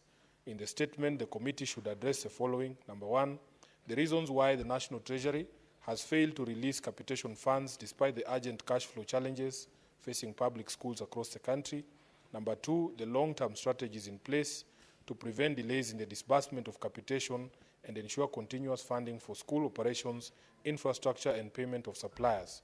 Thirdly, Honorable Speaker, the safeguards being implemented to protect school principals and management from potential legal and financial liabilities due to unpaid suppliers and increasing pressure from other stakeholders. I thank you, Honorable Speaker.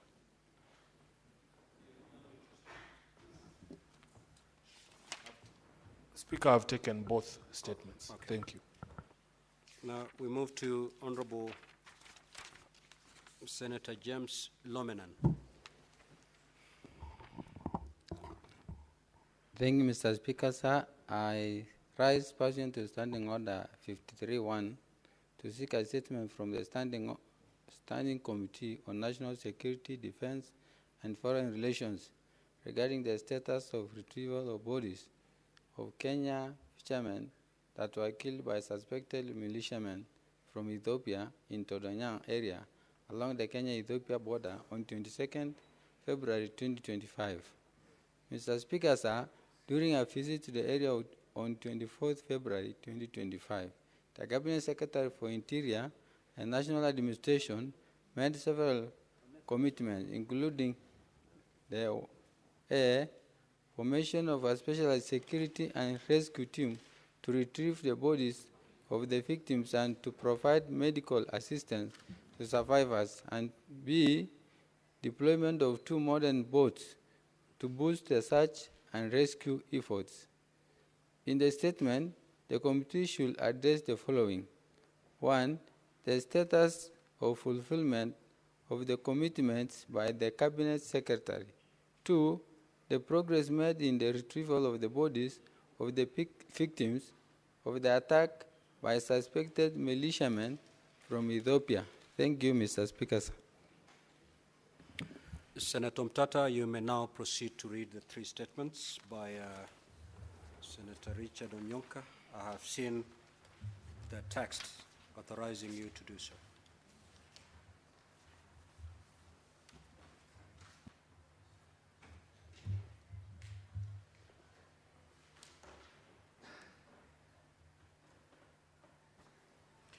Mr. Speaker, sir, I rise pursuant to Standing Order 53-1 to seek a statement from the Standing Committee on Labor and Social Welfare regarding ghost workers in the public service. In the statement, I request that the committee addresses the following: whether any audits or investigations by the Public Service Commission and county public service boards to eliminate ghost workers from the national and county government payrolls. If so, provide the full findings. 2, the financial impact of ghost workers on national and county government expenditures disaggregated by the national government and each respective county government since the operationalization of devolved government in 2013. 3, the short, medium, and long-term measures that the national government and respective county governments have taken to identify and eliminate ghost workers from their payroll systems, outlining the strategies implemented to recover any misappropriated funds. 4, any disciplinary or legal actions taken against officials at the national and county government levels who have been found culpable of facilitating or failing to prevent the existence of ghost workers. This was given a statement by Senator Muma, not by Onyonka. Although Muma had also asked me to read. I do not have the authorization. Huh? If you give me the authorization for Senator Muma, you may take them at a go. Yes, you may proceed. So that's a statement by Senator Catherine Muma, MP, nominated senator, dated 19th March, 2025.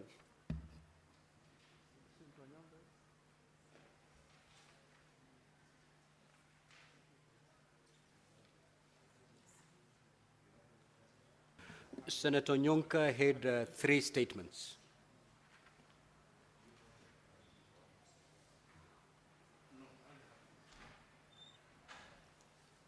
No, Senator Mtata, you may proceed to read Senator Onyonka's statements. I've seen the text.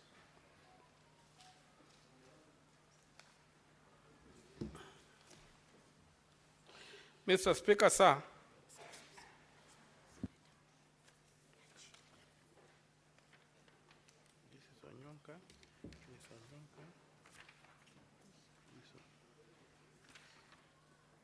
Mr. Speaker, sir,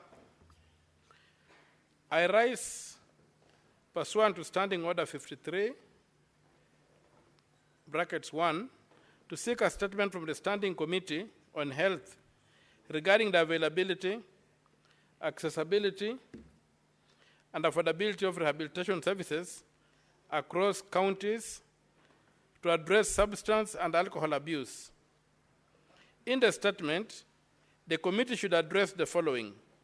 1, the status of deliberations by Intergovernmental Sectoral Committee on Health comprising the Council of Governors Health Committee and the Ministry of Health on facilitating access to rehabilitation services for Kenyan youth struggling with substance and alcohol abuse, and the strategies being adopted by the national and county levels, to address this crisis. The number of registered rehabilitation centers per county distinguishing between public and private facilities, their bed capacities, and whether they have sufficient personnel, including medical professionals, caregivers, and counselors, to cater to the rising demand for rehabilitation services. The frequency of inspections, that's 3, the frequency of inspections conducted by a national authority for the campaign against drug abuse, NACADA, and other oversight bodies to ensure that rehabilitation centers comply with operational standards and quality care requirements. 4, the measures in place to ensure that rehabilitation services remain affordable and accessible, particularly for vulnerable groups, minors and low-income individuals. 5, the preventive strategies established to curb alcohol and drug abuse, and whether there is a coordinated approach among key stakeholders, including government agencies, private sector actors, and community organizations. 6, the key challenges facing the establishment and operation of rehabilitation centers and interventions in place to address these challenges. Statement by Senator Catherine Muyeka Muma, MP, nominated Senator, dated 18th March 2025.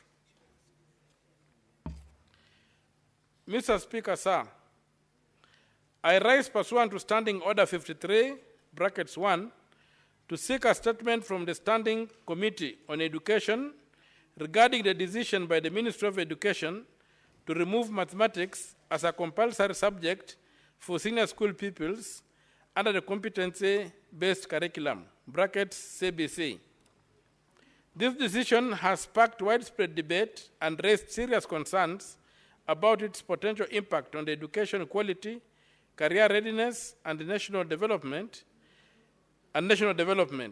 Mathematics is not just a subject, it's a fundamental skill essential for daily life, from finance and business to engineering, construction, and analytical problem solving. Removing it as a core subject risks producing a generation of ill-equipped to compete in a technology-driven global economy. Mr. Speaker, sir, this move threatens to reverse Kenya's progress in science, technology, engineering, and mathematics, brackets STEM, education, which is crucial for industrialization, innovation, and economic growth. Mathematics plays a pivotal role in fostering critical thinking, innovation, and informed decision-making. If implemented, this policy change would have far-reaching consequences for learners and the country's future workforce. In the statement, the committee should address the following. 1, the rationale behind the decision to remove mathematics as a compulsory subject and its projected impact on students' competencies and career prospects. How this decision aligns with Kenya's Vision 2030 and other national development goals that prioritize STEM, education, and industrialization. 3, whether adequate consultations were conducted with the key stakeholders, including parents, teachers, education experts, and employers, before implementing this policy change. 4, measures that will be put in place to ensure Kenyan learners remain globally competitive, particularly in STEM-related fields. Signed, Senator Richard Onyonka, MP, Senator for Kisii County, date 18th March 2025. Mr. Speaker, sir, I rise pursuant to Standing Order 53, brackets 1, to seek a statement from the Standing Committee on National Security, Defense, and Foreign Relations regarding the fate of Ms. Margaret Nduta Macharia, a Kenyan citizen who has been sentenced to death in Vietnam over a drug trafficking offense. In the statement, I request the committee to address the following. 1, the measures being taken by the Ministry of Foreign Affairs to ensure that Ms. Macharia receives fair legal representation abroad and to explore the possibility of her repatriation to Kenya for trial under our judicial system. 2, efforts being made to plead for clemency and on humanitarian grounds to have Ms. Macharia's death sentence commuted to life imprisonment or an alternative penalty, and whether diplomatic negotiations are underway to facilitate her repatriation to Kenya so that she may serve her sentence within our justice system. 3, number of Kenyan citizens currently incarcerated abroad, specifically the nature of the charges they face, and detail the diplomatic efforts being undertaken to safeguard their rights and welfare. 4, security lapses at Kenyan airports, particularly Jomo Kenyatta International Airport, brackets JKIA, regarding the trafficking of prohibited substances from 2022 to date, and outline the measures being implemented to strengthen airport security checks to prevent future occurrences. Signed, Senator Richard Onyonka, MP, Senator for Kisii County, date 19th March 2025.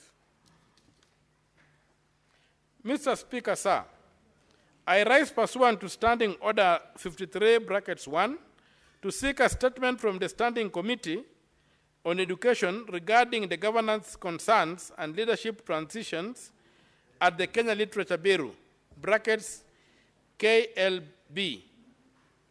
In the statement, the committee should address the following. 1, the procurement processes for the award by the Kenya Literature Bureau, brackets KLB, of all currently active contracts for publishing and supply of various books, including the merits of each award, as well as the nature and extent of involvement of the Ministry of Education in the processes. 2, the process followed by KLB to acquire printing and binding machines in the 2024-2025 financial year, including whether due diligence was undertaken and, where it was not, whether disciplinary actions have been undertaken against the responsible officials. 3, the renewal of contracts for officers holding managerial positions at KLB, including whether due process was followed. 4, reasons why the renewal of contracts for the officers was not gazetted, and the corrective actions taken to address the issue. 5, whether the human resource practices at KLB during appointments, promotion, and salary reviews adhere to principles of equity and fairness. Signed, Senator Richard Onyonka, EBS, MP, Senator for Kisii County, date 19th March 2025. Thank you, Mr. Speaker, sir. Senator Tomojenda, however, before Professor you take to the floor, we have Senator Gloria Oroba at the bar. Now, Senator Gloria Oroba, when you last appeared and sat at the bar, you were unable to fulfill conditions for you to be readmitted to the chamber. Those conditions were pursuant to a resolution of this House. You're back today. You may proceed.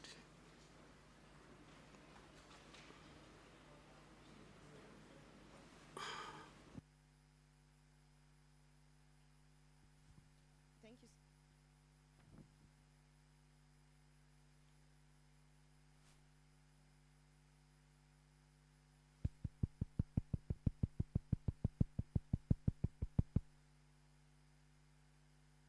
Thank you, Speaker.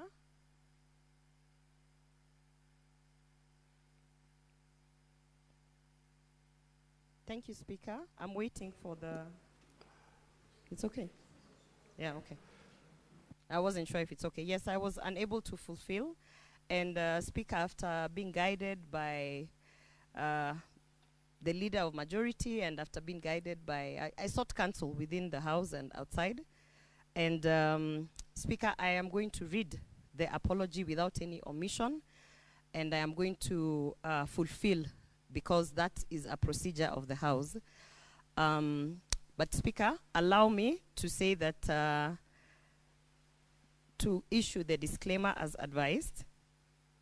I, Senator Gloria Oroba, on this day, on 20th March, I will tender the prescribed apology herein as a requirement and a fulfillment of the Senate resolution, with a disclaimer that these are not my words and in no way does it infer a confession or any admission whatsoever of liability on my part, and it shall not prejudice my case in court where I have been sued by Jeremiah Nyegenye, the Clerk of the Senate. Speaker, I proceed to read the apology, the prescribed apology. Mr. Speaker, I, Senator Gloria Oroba, hereby tender my unreserved apology to this Senate, honorable senators, clerk of the Senate, and the Secretariat of Parliament for having acted in a manner which, pursuant to Section 16E and paragraph 7 and 8 of the 4th Schedule to the Parliamentary Powers and Privileges Act 2017, constituted a breach of parliamentary privilege that reflected adversely on the dignity and integrity of Parliament and its members, and was contrary to the best interests of Parliament and its members. I undertake that I shall abide by the responsibilities of leadership as set out in the Constitution, the Leadership and Integrity Act 2012, and the Parliamentary Powers and Privileges Act 2017. I therefore beseech to be admitted to the chamber. I thank you. And submit.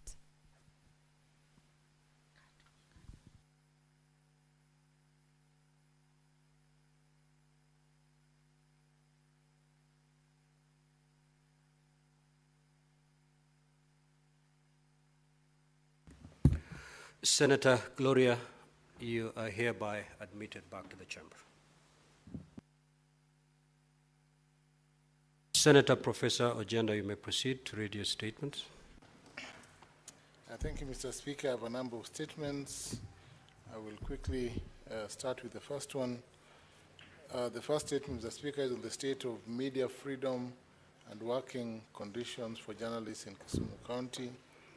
I rise pursuant to order Standing Order 53-1 to seek a statement from the Standing Committee on Information, Communication and Technology regarding the state of media freedom and the working condition of journalists in Kisumu County, following the resignation of nearly half of the staffers at Color TV, a leading vernacular TV station based in Kisumu County, due to delayed salaries and poor working conditions. In the statement, the committee should, 1, provide details on the challenges faced by journalists in Kisumu County, including delayed salaries, poor working conditions, job insecurity, and any instances of intimidation or violations of press freedom. 2, clarify whether the Media Council of Kenya, MCK, and other relevant regulatory bodies have taken any steps to address the grievances of journalists at Color TV and other media houses facing similar difficulties. 3, indicate whether any investigations or interventions by labor rights organizations and media regulatory bodies are currently underway regarding the working conditions of journalists in Kisumu County. 4, explain the measures in place to ensure the sustainable funding and operations and stability of local media houses, especially in light of economic challenges affecting the industry. And lastly, provide details of any planned policy interventions or legislative measures aimed at safeguarding rights and welfare of journalists in Kenya, particularly in Kisumu County. Mr. Speaker, my second statement is on the discontinuation of the Higher Education Loans Board Student Loan Facility, or HELB, to students of Kenya School of Law. Mr. Speaker, I rise pursuant to Standing Order 53-1 to seek a statement from the Standing Committee on Education regarding the discontinuation of HELB loan facility to students of Kenya School of Law, KSL. In the statement, the committee should, 1, provide reasons for the discontinuation of HELB loan facility to students of KSL, stating whether any consultations were undertaken with key stakeholders that informed the decision. 2, set out the steps taken to reinstate the student loan facility to ensure continued support to many qualified but financially disadvantaged students currently undertaking or seeking admission to the Advocates Training Program, ATP, at KSL. 3, provide the possibility of introducing the alternative funding mechanisms, including the establishment of a dedicated government-managed student loan facility to cater for postgraduate students and others doing professional courses at ATP. Lastly, address other initiatives by the Ministry of Education, the Council of Legal Education, CLE, KSL, and HELB to address financial barriers to legal education, which include the requirement to pay 70% of tuition fees upfront, and whether KSL could consider adopting a staggered payment fee plan. Mr. Speaker, my third statement is on the financial sustainability, relevance, and the future of Postal Corporation of Kenya, POSTA. Mr. Speaker, I rise pursuant to Standing Order 53 to seek a statement from the Standing Committee on Information, Communication, and Technology regarding the financial sustainability, relevance, and future of Postal Corporation of Kenya in the digital era. Mr. Speaker, POSTA was once a vital communication and logistics hub in Kenya. However, in today's fast-paced digital economy, where emails, SMSs, and private courier services have replaced traditional mail, serious concerns arise. For Senator Agenda, what's your issue, Senator, for Kakamega? Keeping with my calling as the whip, I wish to appeal to you to allow me to briefly move up a small procedural motion regarding, Mr. Speaker, the issue of the chair. Honorable Speaker, I beg to move the following motion, that pursuant to Standing Order number 107, 1C of the Constitution, and Standing Order number 18, the Senate elects Senator Lelegwe Lutumbesi, MP, to preside over the sitting of the Senate for the remainder of the day. Today, Thursday, 20th March 2025, in the absence of the Speaker, the Deputy Speaker, and members of the Speaker's panel. I thank you, Mr. Speaker. And I request Senator Joyce Korir to second me.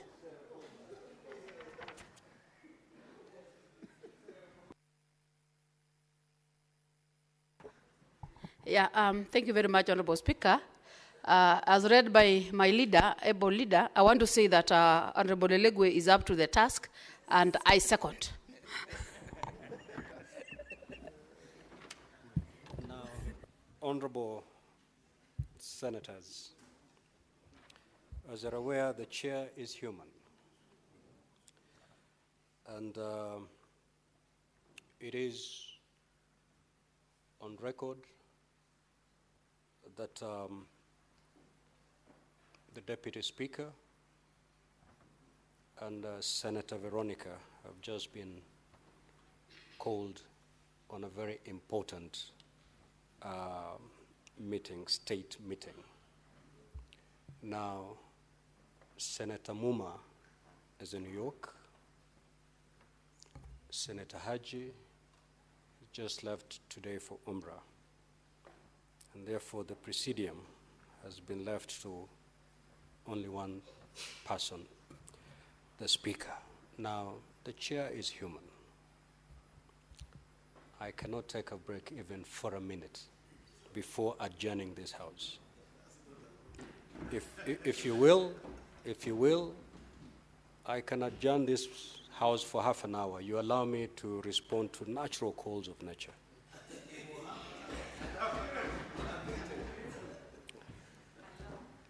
Or we don't interrupt flow of today's business by allowing Senator Lelegwe, MP, who has been on this chair previously, who is extremely familiar with the dealings of the chair, to take over here till the very end.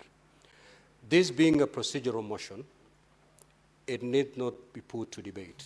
So therefore, I'll proceed to put the question.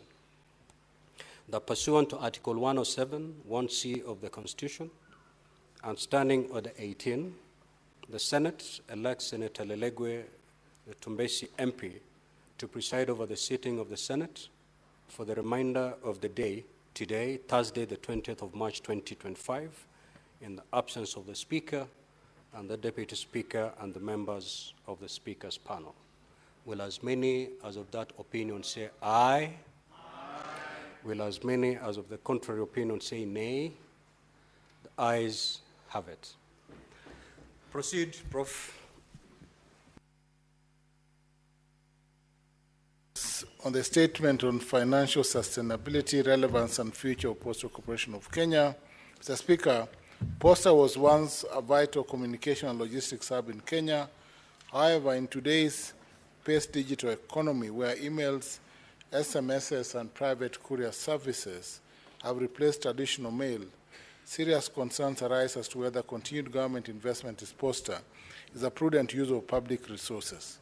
The corporation has faced several financial distress with a debt burden of Kenya shillings 9 billion and consistent dependence on government bailouts.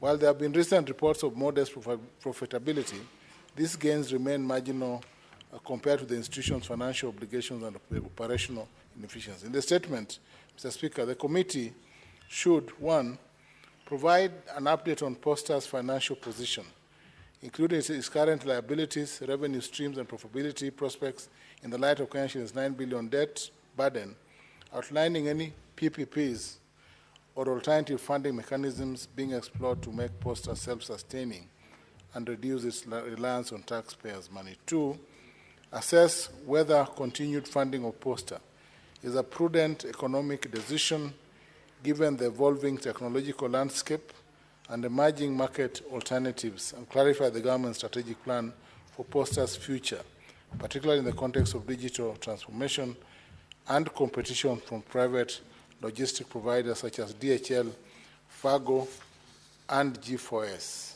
Lastly, Mr. Speaker, explain the status of Posta's modernization efforts, including its potential role in e-commerce, logistics, and digital government services, and state whether there are plans to restructure, privatize, phase out, considering its declining relevance and continued dependence on public funds. Mr. Speaker, the third statement is on the security of funds of members of SACCOs or cooperative societies. Mr. Speaker, this statement has been read this afternoon by Mr. John Matthew. I will not read it again.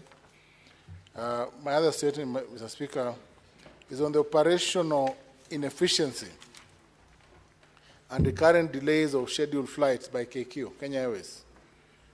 Mr. Speaker, I rise pursuant to Standing Order 53-1 to request a statement from the Standing Committee on Roads and Transportation regarding the operational inefficiency, reliability, and governance of Kenya Airways KQ, with a particular focus on the recurrent and excessive delays affecting the scheduled flights. KQ, christened the Pride of Africa, as it then was, and being our national flag carrier, bears a profound responsibility to uphold service excellence, operational integrity, and efficiency.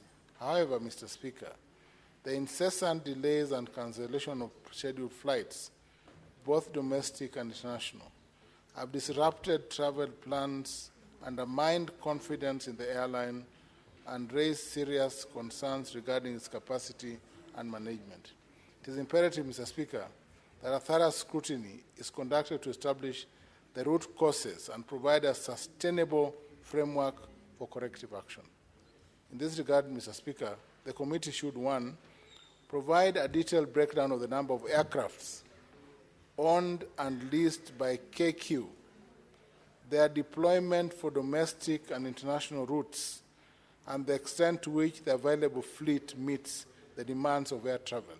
2, disclose the airline's ownership status, including principal shareholders, asset ownership, and the terms and duration and financial implications of leasing arrangements for aircraft and related operational equipment. 3, provide a comprehensive analysis of the primary causes of delays in scheduled domestic and international flights with a focus on recent disruptions while examining KQ's existing partnerships, code-sharing agreements, and interdependencies with other carriers, assessing whether these agreements, Mr. Speaker, contribute to service disruptions and outline the immediate and long-term strategies in place to rectify these issues.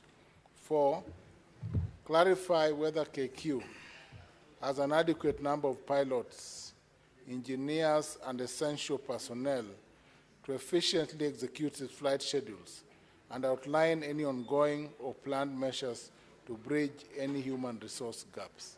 5, outline the airline's protocols on passenger communication, compensation and service recovery when flights are delayed or cancelled, and evaluate whether these measures align with international best practices. And lastly, Mr. Speaker, confirm KQ's compliance with the Kenya Civil Aviation Authority, KCA regulations, and any penalties or corrective directives issued due to operational shortcomings.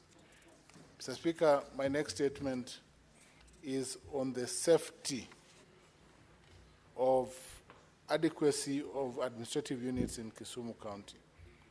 Mr. Speaker, I rise pursuant to Order 51 to seek a statement from the Standing Committee on National Security and Defense regarding the adequacy of administrative units in Kisumu County and their capacity to effectively serve the growing population. Mr. Speaker, the establishment of well-structured administrative units is vital for efficient governance, security, and equitable resource distribution.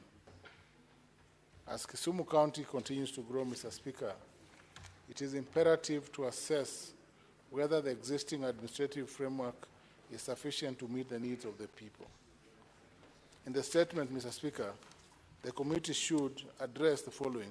1, state the total number of administrative units in Kisumu County, including sub-counties, divisions, locations, and sub-locations, and indicate whether these units were aligned with the current population distribution and service delivery needs. 2, clarify whether the government has received any requests from local leaders, communities, or stakeholders regarding the creation of additional administrative units to enhance governance and public service delivery. 3, explain the criteria used by the Ministry of Interior and National Administration, determine the adequacy of units and whether Kisumu County meets these thresholds, highlighting any plans to establish new units in Kisumu County. Lastly, outline measures the government is putting in place to strengthen the capacity of existing units to effectively address issues of security, development, and public service. Mr. Speaker, my last statement is on the killing of fishermen in Ethiopia, in Todonyang, along Kenya-Ethiopia border. Mr. Speaker, I rise pursuant to Order 53.1 to seek a statement on the Standing Committee on National Security, Defense, and Foreign Relations. And the committee should, 1, state the status of investigation of the incident, providing details on the circumstances leading to the brutal attacks of Kenyan fishermen in Ethiopia border, state measures being taken to ensure justice for the victims, including details of any diplomatic efforts to settle the issue with the Ethiopian government, set out the measures put in place to assist the affected families, including whether the government is providing psychological assistance and compensation to the families, and set out the action taken by the government to enhance security along Kenya and Ethiopian border to prevent recurrence of similar incidences. Thank you, Mr. Speaker. Senator Kavindu.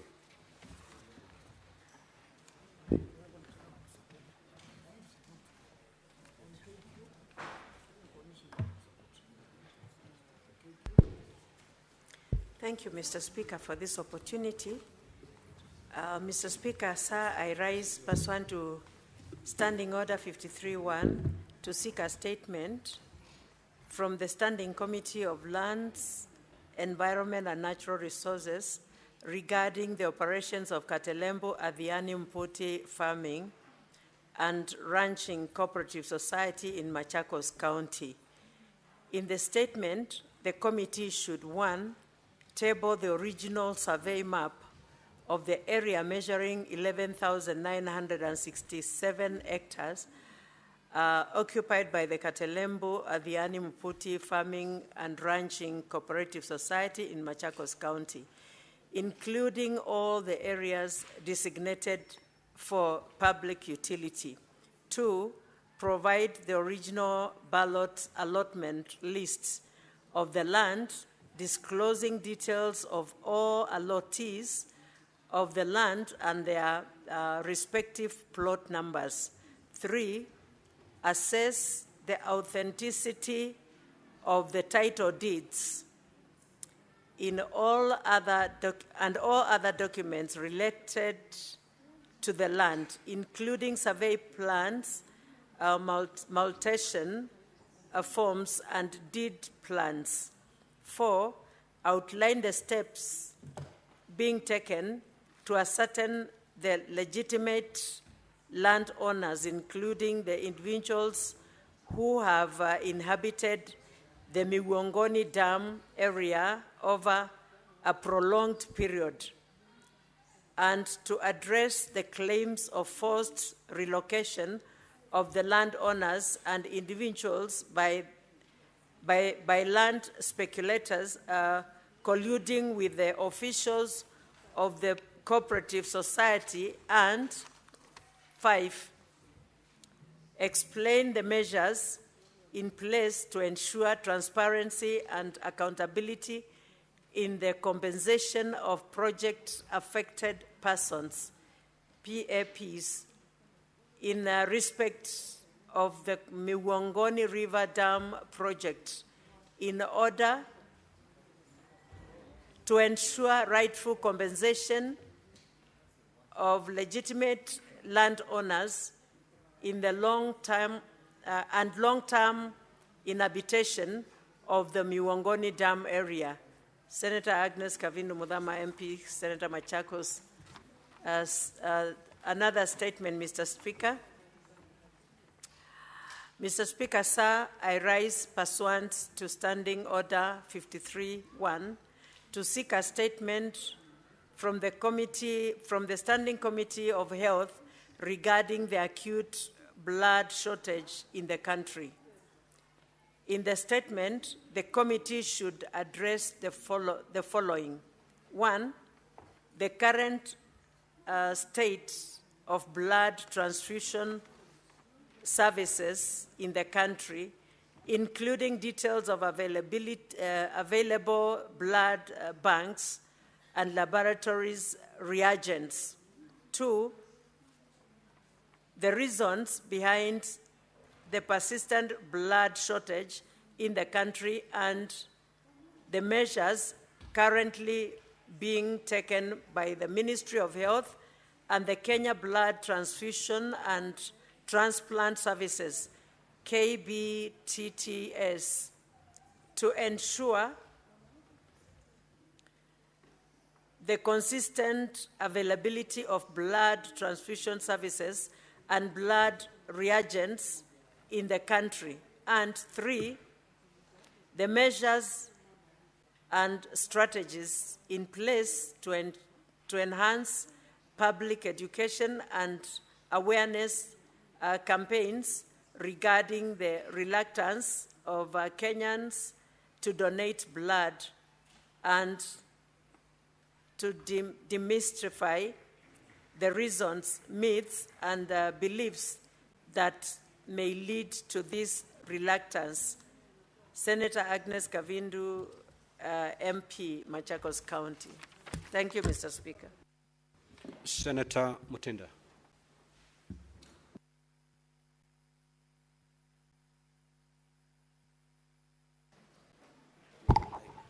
Thank you. Mr. Speaker, sir, I rise pursuant to Standing Order 53-1 to seek a statement from the Standing Committee of Finance and Budget in regards to the delayed response of commercial banks lending rates to changes in the central bank rate. In the statement, the committee should address the following. 1, the factors contributing to the delayed response of commercial banks lending rates to changes in the central bank rate. 2, the steps being taken by the Central Bank of Kenya to enhance the effectiveness of CBR as the monetary policy tool, ensuring that financial institutions adjust their lending rates in a timely manner without further action or any further delay or intervention from the CBK. 3, recommendations on policies and practices that CBK could adopt from the Federal Reserve in the United States of America European Central Bank, and the Bank of England to ensure seamless economic adjustments in response to changes in the monetary policy. Thank you, Mr. Speaker. Senator Chute.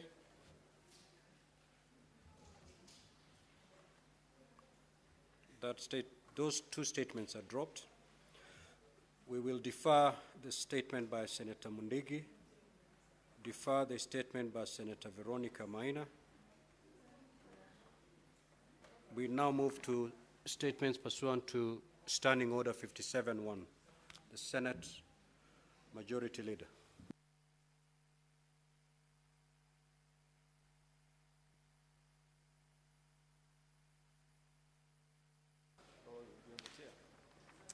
Mr. Speaker, sir, this is a statement pursuant to Standing Order number 57-1, which is to present the business for the week commencing Tuesday, the 1st of April 2025, when we resume from recess. As honorable senators are aware, at the rise of the House today, the Senate will proceed on recess until Tuesday, 1st of April 2025, pursuant to the Senate calendar. Consequently, the Senate Business Committee has not scheduled any business for next week. Mr. Speaker, sir, the status of legislative business pending before the Senate is as follows. 57 bills are pending conclusion in the Senate, of which 45 are at the second reading stage and 12 are at the committee of the whole stage. 30 motions are pending conclusion, 26 petitions are pending conclusion, out of which 18 are due for reporting by the respective standing committees, and 532 statements pursuant to Standing Order number 53-1 are pending conclusion by the respective standing committees. Upon the resumption of regular sittings on Tuesday, 1st of April 2024, the SBC will meet to consider the business for the week. The tentative business for that day will include business not concluded from today's order paper, as well as business indicated in the notice paper.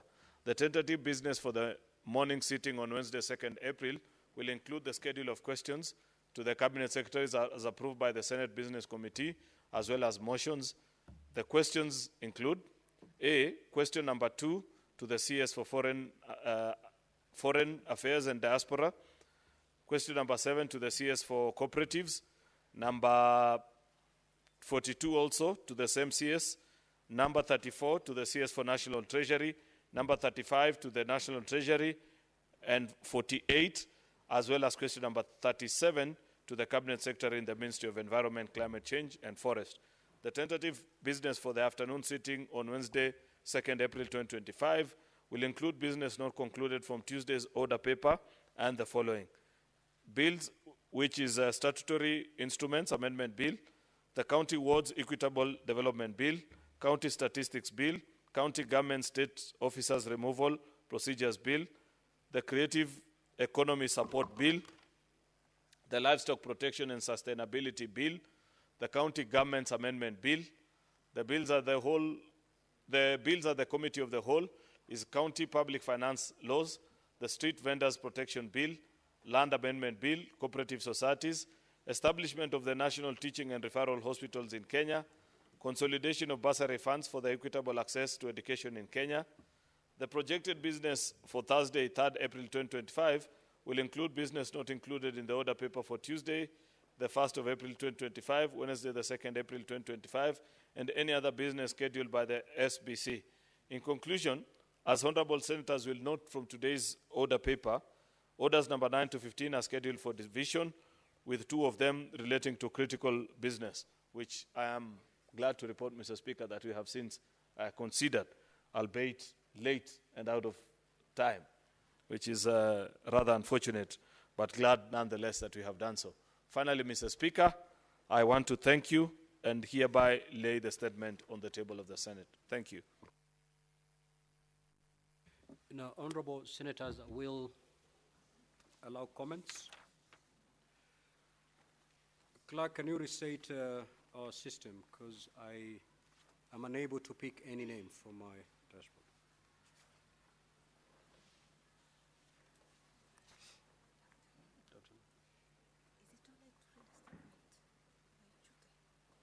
No, we've passed. Where were you? He just sent me the message just now. Tunachoka kwanza. sawa. Just tell him when the message came, we had long passed. Yeah, compared to the speaker was willing, but we had long passed. Okay, honorable senators, we will allow comments on the statements that have been requested. Senator Essie. Thank you, Mr. Speaker. I would wish to know whether you are agreed to comments on the general statement that Senator Methu gave on the 50th anniversary. Yes, pursuant to Standing Order number 1, I will allow comments on that particular statement. Thank you for that consideration. I might not be conversant with very many of the events then, but then as a student of history, I read a lot about the late JM Kariuki, and most of the activities then influence our politics currently. And of notable intent that I would want to actually mark out is that JM Kariuki defended the poorest of the poor in society, and on the issue of land that we are currently battling still to date, Mr. Speaker. So as we mark 50 years since his demise, I want to send my sympathies to the family, and I wish that some of those issues he fought about then, we still actually look deeply into those issues so that we move forward as a country. Mr. Speaker, I also want to comment on the statement by Senator Methu and Senator Professor Ojenda on HELB loan. Mr. Speaker, I'm a beneficiary of the HELB loan. So once students miss the HELB loan, it's actually affecting them in terms of accommodation, meals. We have students who are coming from very poor backgrounds who are relying on these monies to support them, Mr. Speaker. Imagine a situation where students who are not able to get this money, they are not able even to report back to their universities and places of study. So, Mr. Speaker, on that note, I would also wish to encourage beneficiaries of the HELB loan to pay back. Once you've been able to successfully get a job, make it a point of urgency to pay back that money so that other students from very needy areas can benefit from this loan. And finally, I want to support the statement by Senator Sifuna on delayed capitation to schools. Mr. Speaker, heads of schools are having a very hard time. I do not even know how they are going to prevent strikes, because we are not going to expect heads of school to use their own money to run the school. So I want to implore the government that we prioritize sending capitation to school so that heads of school can pay even support staff money, can provide food for the students, so that we are able to keep our students in school. Thank you, Mr. Speaker. Senator Manzo. Thank you, Mr. Speaker, for giving me an opportunity to comment. I will wish to begin with a statement by Honorable Ojenda in relation to delayed flights of KQ. Mr. Speaker, it is true that Kenyans traveling can get very inconvenienced, but at times this happens when something goes wrong with an aircraft or it fails to take off from another destination and therefore disrupts the rest of the events of the flights. And then also a flight takes off, develops problems airborne, and comes back. And that happened one time, Mr. Speaker, to the flight to New York. And people were stranded at the airport, although efforts were made to make them comfortable for many, many hours, and eventually messed up the whole schedule of the New York flights, which we was a big favor from the American government so that it could make travel easy. And therefore, Mr. Speaker, there is a need to make sure that the management is assisted by this House to make sure that our destination is reliable and the people wish to use our branded aircraft. The second issue is on the abduction of the chiefs by Mariam. Mr. Speaker, it is very surprising that up to today, chiefs who are first security people, who are usually accompanied by police officers who are armed, who are going to plan an event, where the president is going to visit a part of Kenya, and which is a very serious security issue, even for the president himself, get abducted, and up to today have never been recovered either by the armed forces or the police forces, Mr. Speaker. That means if a chief who is well secured in an area in northeastern can be abducted, then any Kenyan there, or even any Kenyan in Kenya, can easily be abducted and they find themselves outside jurisdiction. Mr. Speaker, I think this is a very important petition, and we should really do our level best as a House to make sure, first and foremost, these chiefs are found alive and safe, and to make sure that Kenyans are safe in the country. And the biggest responsibility goes to the President, the Defense Forces, and the Ministry of Interior. Every effort should have been made by now to make sure they are back. However, abductions are not a new thing in the country. We've battled with quite a number recently. We had an MCA who was abducted 8 months ago and was released recently. The circumstances have not yet been explained. And our own Senator Mutata had a huge squad to his house, ready to abduct him in one of the evenings, but luckily he had left the place. Therefore, any one of us can have trouble. The final one is the one by Honorable Kavindu, in terms of, in relation to the farming cooperative, where land is being stolen right, left, center, and where even there's a dam called Miwongo, where I had an opportunity to visit with my sister, Senator Kavindu, and then I realized for those who are about to be compensated, those pieces of land have been interchanged with others, because the government is about to compensate residents so that they could have a huge dam. And therefore, scrupulous people have exchanged the plot numbers and want to benefit while the real owner goes away without benefit. And I think this House needs to rein hard on that so that justice is done to the people. I thank you, Mr. Speaker. I support. Senator Boni. Mr. Speaker, I would like to join the Senator of Nyandarua, the family of Josiah Mwangi Kariuki, his friends and relatives, in celebrating the 50th anniversary of his passing on. And Mr. Speaker, as I do so, I want to affirm that we have a unique opportunity as government to refuse a repeat of what led to the death of JM Kariuki. And the best way to do it, Mr. Speaker, is to end the culture of abductions and extrajudicial killings, because it was in exactly the same manner that Mwangi Kariuki was picked from the Hilton Hotel and he went and met his death in Ngong. Mr. Speaker, the pain the family went through, this House should be part of it, because we brought shame. It is in this House that the Vice President announced that JM was alive and he had gone to Zambia. Mr. Speaker, it is also in this House that the Commission of Inquiry was ordered by the then President that they expunge the names of the people who had killed JM.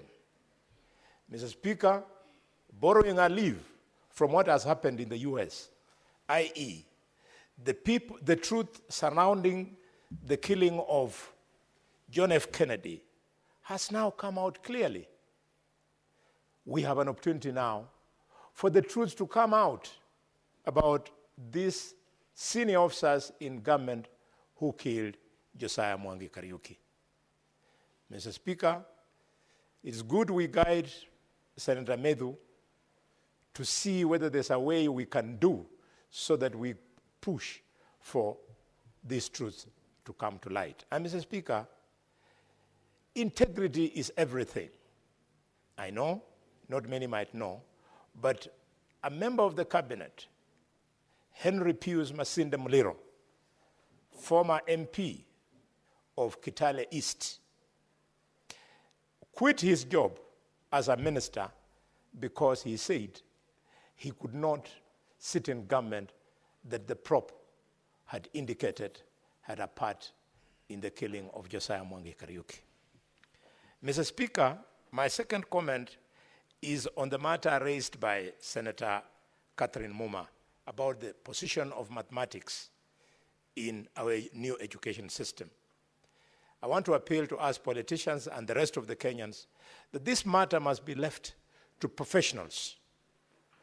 Those of you who are old enough, you know that in our O and A-level system of education, all of us from primary up to the end of O-level in the 4th year in secondary school, mathematics was mandatory.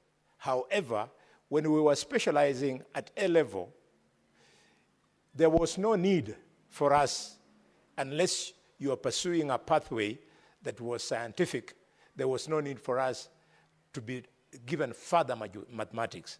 And therefore, I would like to support those people who are thinking that at senior secondary, it might not be necessary to teach people mathematics. Let mathematics be taught up to and including junior secondary. Mr. Speaker, sir, my last comment is on the statement sought by Senator Onyonka. Senator Onyonka has raised the issue of drug trafficking, and in particular, the unfortunate incident of the arrest of Margaret Nduta. Let us be careful, Kenyans.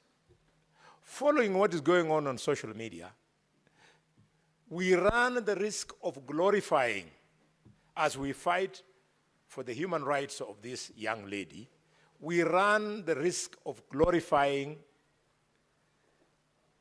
drug trafficking. Even as we call for fairness on the handling of the matter of Nduta, we must teach our children that there is no profession to be admired in the dark world of drug trafficking. It's a shame, Mr. Speaker, that some of the cases that end up being arrested in Singapore, in Dubai, and other international airports, they are able to start their journey with those drugs from here at Jomo Kenyatta International Airport. It means our system at this airport is rotten, it is corrupt, Mr. Speaker, and the officers responsible are incompetent. We can't have a country that is going to be profiled internationally as a country of drug traffickers. And Mr. Speaker, I was seated on that chair there when Professor George Saitoti was standing here, and he read to this country the top 10 drug traffickers in this country. They are on record. Some of them are in government.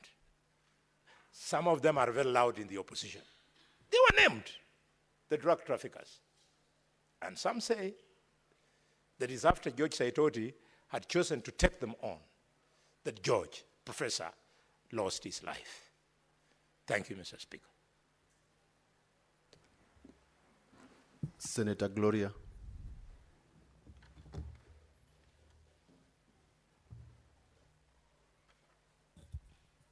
Thank you, Mr. Speaker. I would like to comment on Senator Hamida Kibwana's statement about the shutdown of the Kenya Health Information System owing to the departure of USAID from the country. Mr. Speaker, it is very unfortunate that we are living in difficult times. I think this is this is an example to show that as much as we are accepting aid and as much as we are saying that it is okay to have donors and all these international organizations supporting us in one way or another, Mr. Speaker, as you are aware, this is a very vital system. The Kenya Health Information System is a system that was holding data, medical data, health data of Kenyans. And it is that same system that is used to even have a foresight or focus on outbreaks and all sorts of sensitive things, Mr. Speaker. And owing to the departure of USAID, you can see now the system has been shut down. And the questions that Senator Hamida Kibwana are asking should actually open our eyes in terms of who are we trusting our systems, or who are we trusting some of our development projects with, even if it is international organizations. You can see that one of the questions that is being asked, Mr. Speaker, and that is why I want to highlight this so that Kenyans can understand, is that she's seeking to find out whether the Ministry of Health had an exit strategy or a handover process to ensure the continuity of the health data management. Mr. Speaker, I have always spoken about resiliency plans in terms of our programs, in terms of our systems, IT or otherwise. And right now we are in a situation where we don't even know if our health data has been accessed by third parties. We are in a situation where we do not have a resiliency plan, Mr. Speaker, and that can only mean that, God forbid, if we have an outbreak today, we might not even be able to do what is necessary to curb that outbreak and put in measures to ensure that Kenyans are safe. So, Mr. Speaker, as we are seeking to find out what is happening with that system now that USAID has left, I think it is also imperative that our Ministry of ICT might be able to ensure that some of these sensitive dockets or programs or projects, as much as we accept the funding, we should be in control, Mr. Speaker. Mr. Speaker, I also want to add my voice on Senator Richard Onyonka's statement in terms of the policy on the decision to remove mathematics as a compulsory subject. Mr. Speaker, it is, we all say and we all joke that we never use algebra in life. And we are always saying that some of the mathematics that we learned all the way to high school has never been applicable to our day-to-day life. But Mr. Speaker, we also have to appreciate that as we are moving to the competence-based curriculum, mathematics is actually an essential part of our lives, Mr. Speaker. Even just to start this session here, we always have to count if we have quorum, Mr. Speaker. So I think as much as we are saying that at one point we do not need mathematics, I think the decision has been hasty and a lot has not been put into real thought in terms of what are we removing, Mr. Speaker. And Mr. Speaker, I don't think it has ever hurt anyone to study maths all the way, even until college. I did not like mathematics. I have never liked it. But once in a while, I start to appreciate why I was in some of those very complicated classes, Mr. Speaker, because sometimes even on the applications of the bases and the themes that we learn in the mathematics, you never get to appreciate until you are out there in the industry, whether even in communications, whether in engineering, architecture, whatever, and you are forced in a situation where you have to apply some level of thinking that we acquired during those mathematics classes. So I think that was a hasty decision, and I do hope that as we are seeking inquiries as to what led to this policy and how we can further make our curriculum efficient, I do want to say that we must appreciate that, yes, we do not apply algebra everywhere, but some of the things that we are taught in mathematics are actually applicable in life, and I think it is a basis of our day-to-day lives in the different forums that we are. Thank you, Mr. Speaker. Senator Beatrice Ogola. I thank you, Mr. Speaker, sir. Mr. Speaker, sir, I want to start by supporting the first two statements on Order 52.1. And Honorable Speaker, as we remember JM Kariuki on the 5th anniversary of his death, I want it to go on record that I also want to remember in a special way one outstanding man we've had in this country, the late Tom Mboya, that came from Homa Bay County. Honorable Speaker, just as JM Kariuki had outstanding deeds in this country, the late Tom Mboya equally had very remarkable things that we can remember. This was a man that was a cabinet minister of planning in this country. And in my county, Homa Bay County, we attribute a lot of great things to Tom Mboya. Part of it is the Homa Bay Referral Hostel the Homa Bay High School, the stadium that we have today are attributed to the planning that Tom Mboya did while he was the Minister of Planning. Along with JM Kariuki and Tom Mboya, I want to remember also the doyen of devolution, the late Odhiambo Mbai, that equally comes from a sub-county that I have a history with, Homa Bay Town sub-county. Honorable Speaker, the late Odhiambo Mbai is, as his successors, not limited to the devolution that we now enjoy. This Senate came with the new constitution, and all that is attributed to one scholar called the late Odhiambo Mbai. Along with personalities we remember in this country are the late Minister Robert Ouko. And Honorable Speaker, these are people who did a lot in this country. And Honorable Speaker, it is also, as we remember JM Kariuki, and we remember the few have mentioned, there are so many in this republic, like Tom Mboya, Odhiambo Mbai, Robert Ouko. It is important to note that, Honorable Speaker, there is something in a name that all of us must guard. And that is why we must all protect our names, and that is why we must all build on to these names. Honorable Speaker, a few people can remember now who physically Tom Mboya was. A few of us here can remember physically who JM Kariuki was. A few of us can remember who Odhiambo Mbai was. They do not even know physically how he looked. But we remember those names, Honorable Speaker. And that is why we say we must protect our names. And that is why we say we can never, ever allow people who discredit others' names, because names are built over years, Honorable Speaker. People take years to build their names. Some of it professionally, some of it, even their families rely on these names. And that is why we call upon everybody to respect each other, to honor each other, and to never, never discredit names that people have built over centuries. Honorable Speaker, I come to the second statement that I want to support, the statement by nominated Senator Mariam Sheikh. Senator talks about abductions. And on the same note, Honorable Speaker, I want to remind this House of a lie that I had here some few weeks ago.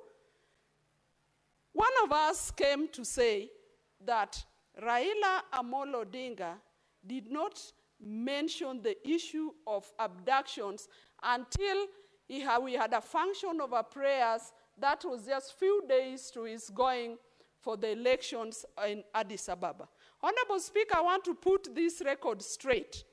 That statement was made by the Senator of Kiambu, Senator Thangwa, and he said that Raila at no time did Raila talk about against abductions. I want it to be recorded here that right in December 2024, when Governor Gladys Wanga was hosting the finals of the Genoa Cup in the Raila Odinga Stadium in Homa Bay County, Raila Amolo Odinga came out publicly to talk against abductions and in the presence of the president of this country. And so it is a lie to say that Raila Amolo Odinga did not talk about abductions. And Honorable Speaker, as I correct that, I also want to say that we should never encourage issues like abductions. That in this country, we should encourage diverse thinking. And when people speak out their mind, and that is in the constitution of this country, the Constitution 2010, they must be heard, Honorable Speaker, and abduction should be treated as a criminal offense, Honorable Speaker. Honorable Speaker, I therefore go to support the statement by the Senator of Kisii, Senator Richard Onyonka, who makes a remark about the policy decision that was made by the government to remove mathematics as a compulsory subject. Honorable Speaker, I want to support the sentiments that have been brought up here over the same by my sister, Senator Gloria, and to say, Honorable Speaker, that mathematics and languages have skills that we refer to as life skills, Honorable Speaker. We all know that all of us need mathematical skills, whether you're a hustler, whether you're a border rider, we need to sharpen these skills in school. And so, Honorable Speaker, I will not be one person who will support this policy decision. Mathematics and languages form the foundation of the skills upon which people build the professions that they have. Honorable Speaker, I've been a teacher of languages, and I know the basic skills that language builds are listening, are speaking, are writing, and these are core. Somebody might underrate them. But all over in our life, even today as you are a member of parliament, you need those skills. And that is why they are referred to as basic skills. So I want to say that maths, there must be a rethinking of the fact that we can remove mathematics as a compulsory subject, Honorable Speaker. And so I want to say that that decision, there should be a consultation, public consultation, even before that is implemented. Honorable Speaker, I come to the statement by the Senator for Nairobi County. This is a statement that is regarding the delayed remittance of school capitation by the National Treasury. Honorable Speaker, just here a few weeks ago, there was a statement that was made by Senator Catherine Muma, where the Union of Secondary School Principals were talking about proposing an increase to school fees. But, Honorable Speaker, you know the economic status of our people. All we are saying, and in that statement, Honorable Speaker, there were two factors that were considered: the late disbursement of funds from the National Treasury and a review of the capitation of schools. Honorable Speaker, success is not instant coffee. There must be an investment into the success that we require in our schools. A lot of managers and head teachers and teachers in general take their time, Honorable Speaker, in the education of our children. And as I remember, Honorable Speaker, there's a big percentage that the government must contribute, even as parents also subsidize school payment, Honorable Speaker. And we've often seen, Honorable Speaker, in the budgets of the Ministry of Education, we've seen monies that are allocated to our school. All we are saying is that these monies must be disbursed in time, Honorable Speaker, if we want success, or if we want our students to learn in time. The schools can only be efficient and effective if some of these funds are disbursed to them in time, Honorable Speaker. We all know that schools have a calendar, Honorable Speaker. They have a calendar which must be followed. Even their term dates which must be followed. And all the activities that happen in school, Honorable Speaker, happen because of certain resources that are given to the schools. It is part of these monies that the school use even to pay to pay teachers where there are shortages of teachers, Honorable Speaker. It is some of this funding that the schools use to even build some of the infrastructure in schools, Honorable Speaker. The laboratories where the children learn must be funded. So, Honorable Speaker, we cannot expect success if the government is not investing in these schools. And lastly, Honorable Speaker, I want to support also this statement by the Senator of Machakos County, regarding the acute shortage of blood in the country. Honorable Speaker, it is unfortunate that in this country we can have shortage of blood. Honorable Speaker, look at the number of accidents that are reported on our roads every other day.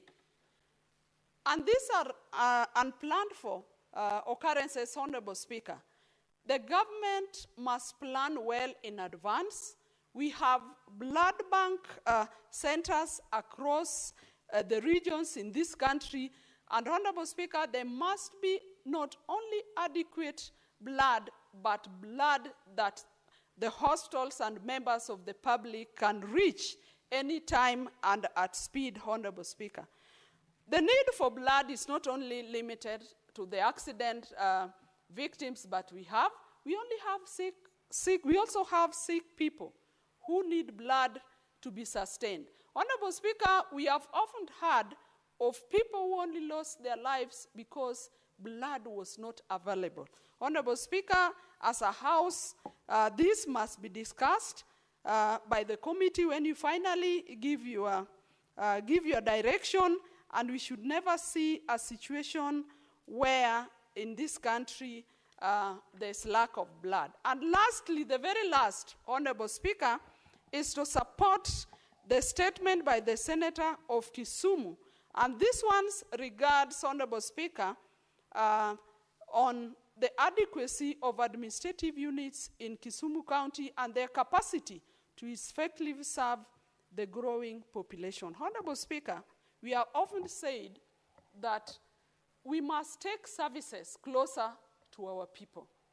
And it is through these administrative units, Honorable Speaker, that we get structures that take these services closer to the people. We've talked about decentralization of services. We've talked about devolution of services. And Honorable Speaker, this must not only be limited to Kisumu County. Honorable Speaker, I want to state that in the sub-county where I come from, that is Ndewa, our people are crying for more administrative units to be given to them. Through the effort of leadership, Honorable Speaker, and through some delegations that we made to His Excellency, the President of this country, we were able to get Ndewa sub-county divided into 2 sub-county.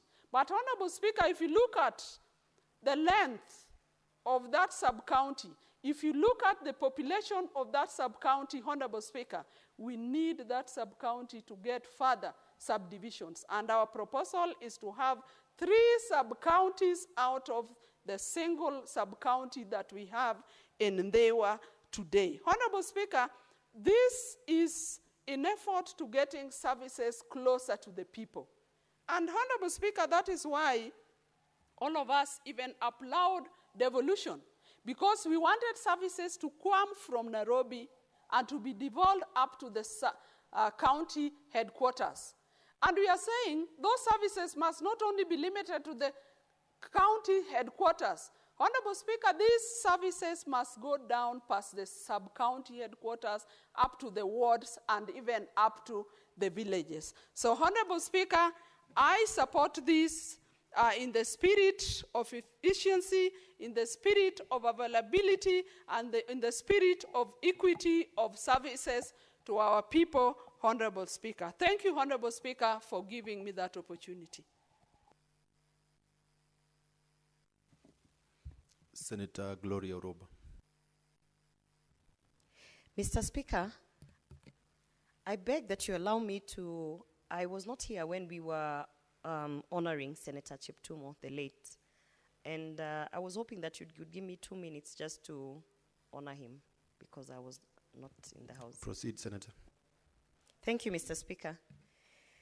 Mr. Speaker, I want to say that having been in this house for a short period of time and being a first-timer, one of the people who had been mentoring me and who had been giving me advice is Senator Cheptumo, who actually used to sit behind me.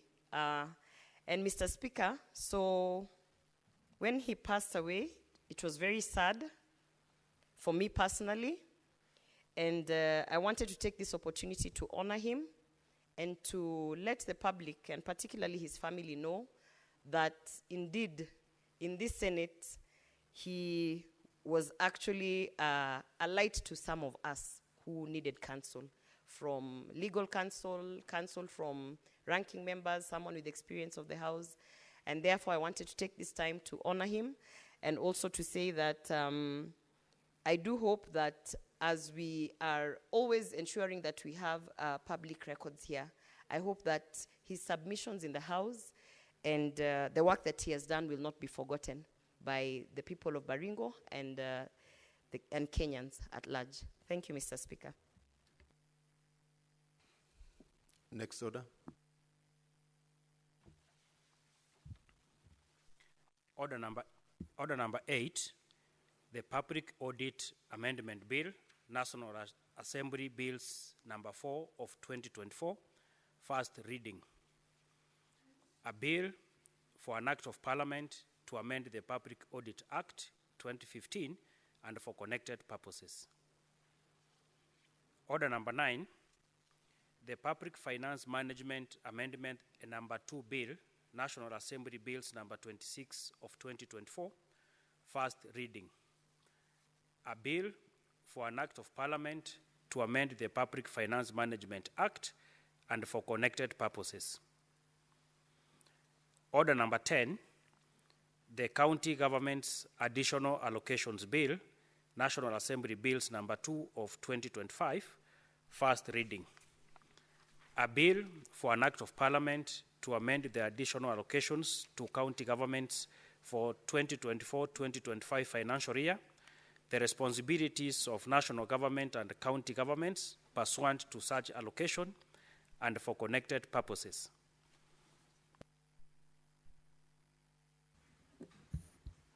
Next order.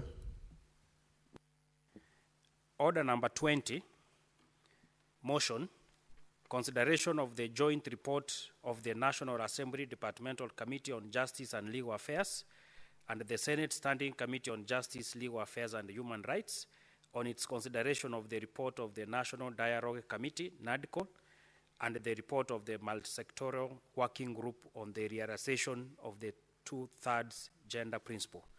Resumption of debate.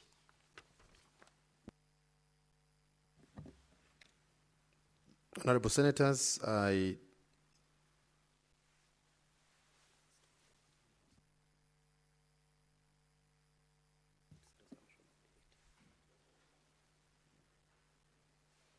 Senator Beatrice Ogola.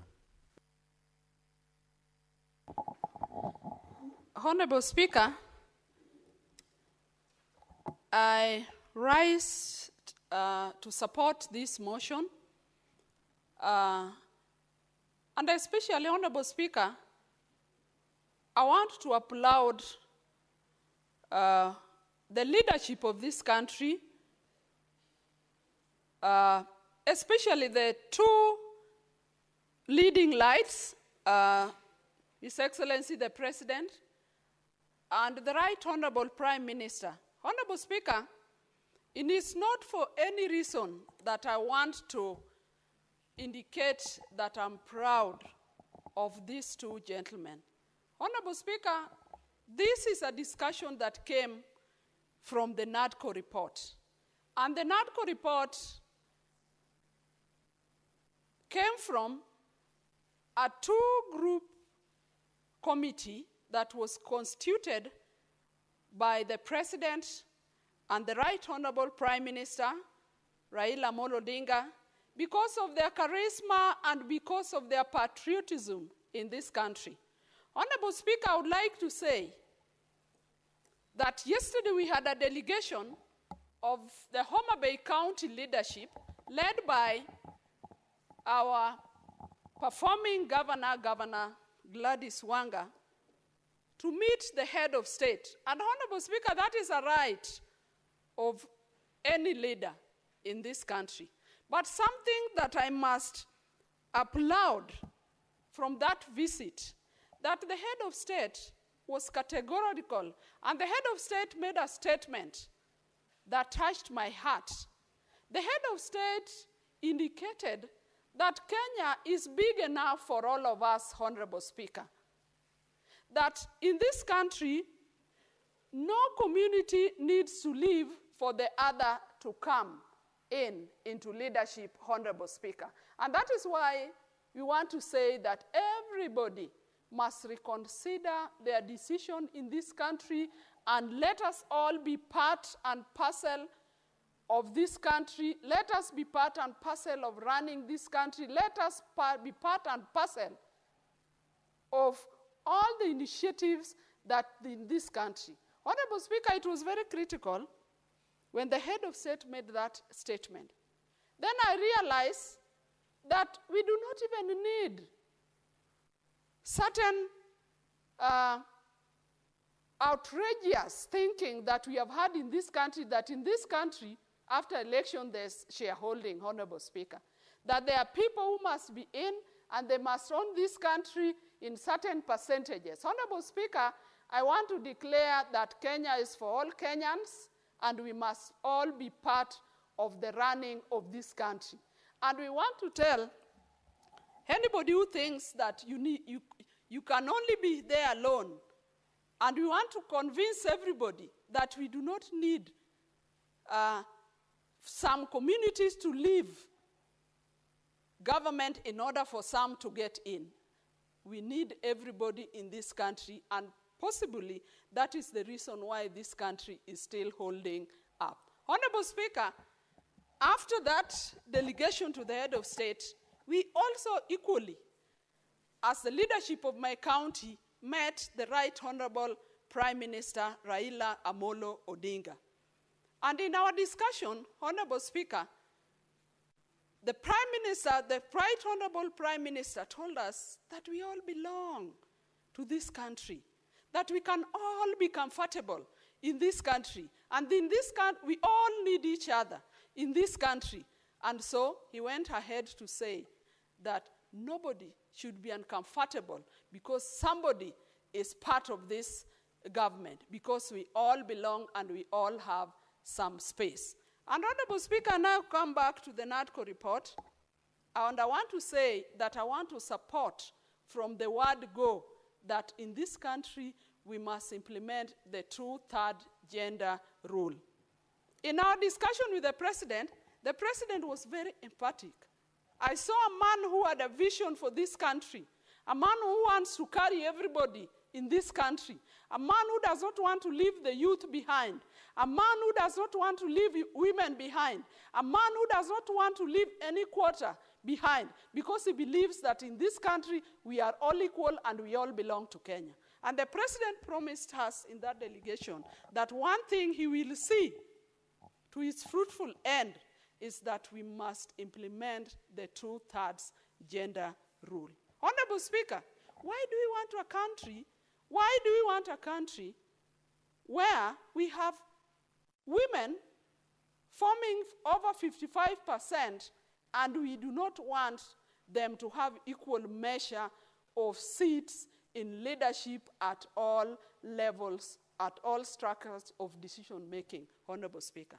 And we are not specific that the gender rule will only affect, when people talk about the gender rule, then people they go very fast to point at elective seats. We are saying that let us embrace the 2/3 gender rule, whether it is at appointive positions, whether it is at elective positions, and Honorable Speaker, even this Senate, because the Senate guards the interest and protects the interest of counties, the Senate must go down to ensure that in the formation of structures in the county, we are adhering to the 2/3 gender rule. Honorable Speaker, I've been a CC in a county government. And all appointing authority and even at national government only run to the minimum, that not more than 2/3. We have counties where, and specifically, that people only go for 3 women out of 10 in appointive positions. Honorable Speaker, why don't we have even 5-5? Why don't we have 6 women against 4? Why don't we have the other way around? But Honorable Speaker, I'm not saying that gender is only about women, but I'm mentioning women because it is the women that have not been considered much. Honorable Speaker, as a country, let us include everybody in this country in decision making. Let us get women into seats. Honorable Speaker, we are not only getting women into seats because we want to see the physical woman. It is not the physical woman we are looking for. We are looking for the gender and the thinking of the woman to be brought up in decision-making table. That if we are here, Honorable Speaker, I come here nominated on the gender platform, and I want to say that as we discuss here, as we make decisions, we are making decisions with the thinking of other women that are outside the houses in mind. And that is why I want to support this motion, and I want to encourage the leadership of this country that give out the goodwill so that we for once solve this problem once and all. Honorable Speaker, this country, Kenya, is admired in this continent because we lead and others follow. How can it be that when it comes to an important issue as the gender rule, then we are backtracking?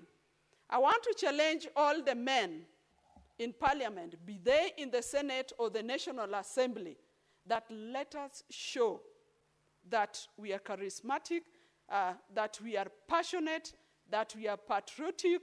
Because, Honorable Speaker, you cannot live with people as your wives. Live with them as your sisters. Live them as your daughters. Like them as your daughters. Like them as your wives. Like them as your sisters. And you do not like them getting into positions. So, Honorable Speaker, I want to support this motion, and I want to support all that was discussed in the NADCO report. And as I rest, Honorable Speaker, I want to appreciate the two leaders that saw to it that it is through negotiations that we can solve a lot of conflict.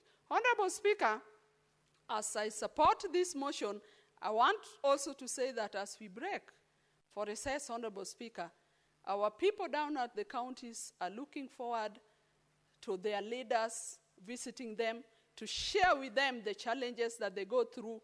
Let us go down to the ground and share with our people the confusions over SHA, share with them issues of delayed disbursement of funds, share with them their challenges, and Honorable Speaker, I support this motion. Senator Gloria Orobo.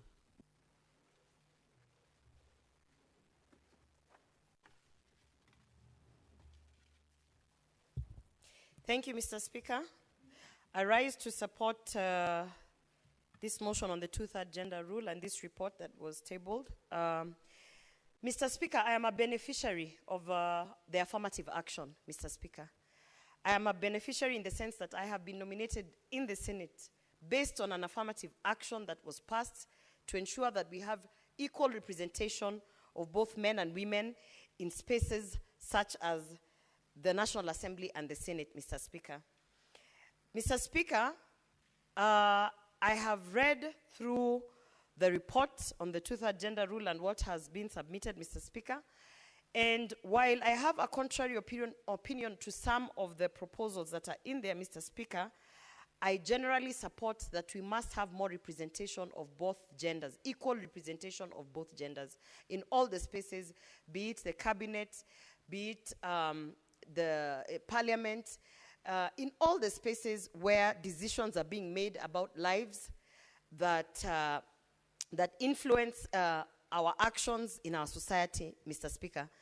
Mr. Speaker, I want to say that in the proposal of amending Article 98 to have additional seats in the Senate to represent women, Mr. Speaker, I just want to add, and I hope that this will be considered, that while we are having all these special seats, all these affirmative seats, all these what we call nominations, Mr. Speaker, we also have to consider that you are not just being nominated because you are a woman, but because you are, first of all, a leader, and you are actively participating in the space of politics. And Mr. Speaker, that you are interested in changing the lives of Kenyans so that they can be able to see you as someone who is representing you, is representing the public in all these spaces, Mr. Speaker. Therefore, I have to say that while we are looking at additional seats or putting more affirmative actions to ensure that we reach the two-third gender rule, we also have to consider where we are sending these women. Are we sending them without a vote, Mr. Speaker? I sit in the Senate as a specially elected senator, Mr. Speaker, and you do know that my vote, when it comes to all the matters that deals with the devolution, my vote is actually carried by my delegation chair, who is the elected senator for Kisii County, Mr. Speaker. So there are times where I sit in the House, I can represent women in this House by adding my voice, by debating. But when it comes down to the power of the vote, Mr. Speaker, the fact that specially elected senators who are here to represent either the gender or working groups or whatever, they don't have a vote, Mr. Speaker. And that is something that we have to consider so that we are not just having specially elected senators who have no power to influence decisions where it matters, Mr. Speaker. Mr. Speaker, I know that there has been a discussion on whether or not we need women in leadership, Mr. Speaker, and it's very unfortunate considering what has happened recently, considering the fact that we have lost the G7 member into a G6 member, Mr. Speaker, on the impeachment of Governor Kawira Mwangaza, Mr. Speaker. It is important that we understand that as we are making the strides in terms of gender representation, in terms of women empowerment, Mr. Speaker, there are a lot of things that need to be dealt with in these spaces, Mr. Speaker. One of them being looking into policies of how we approach matters from a gender lens, Mr. Speaker.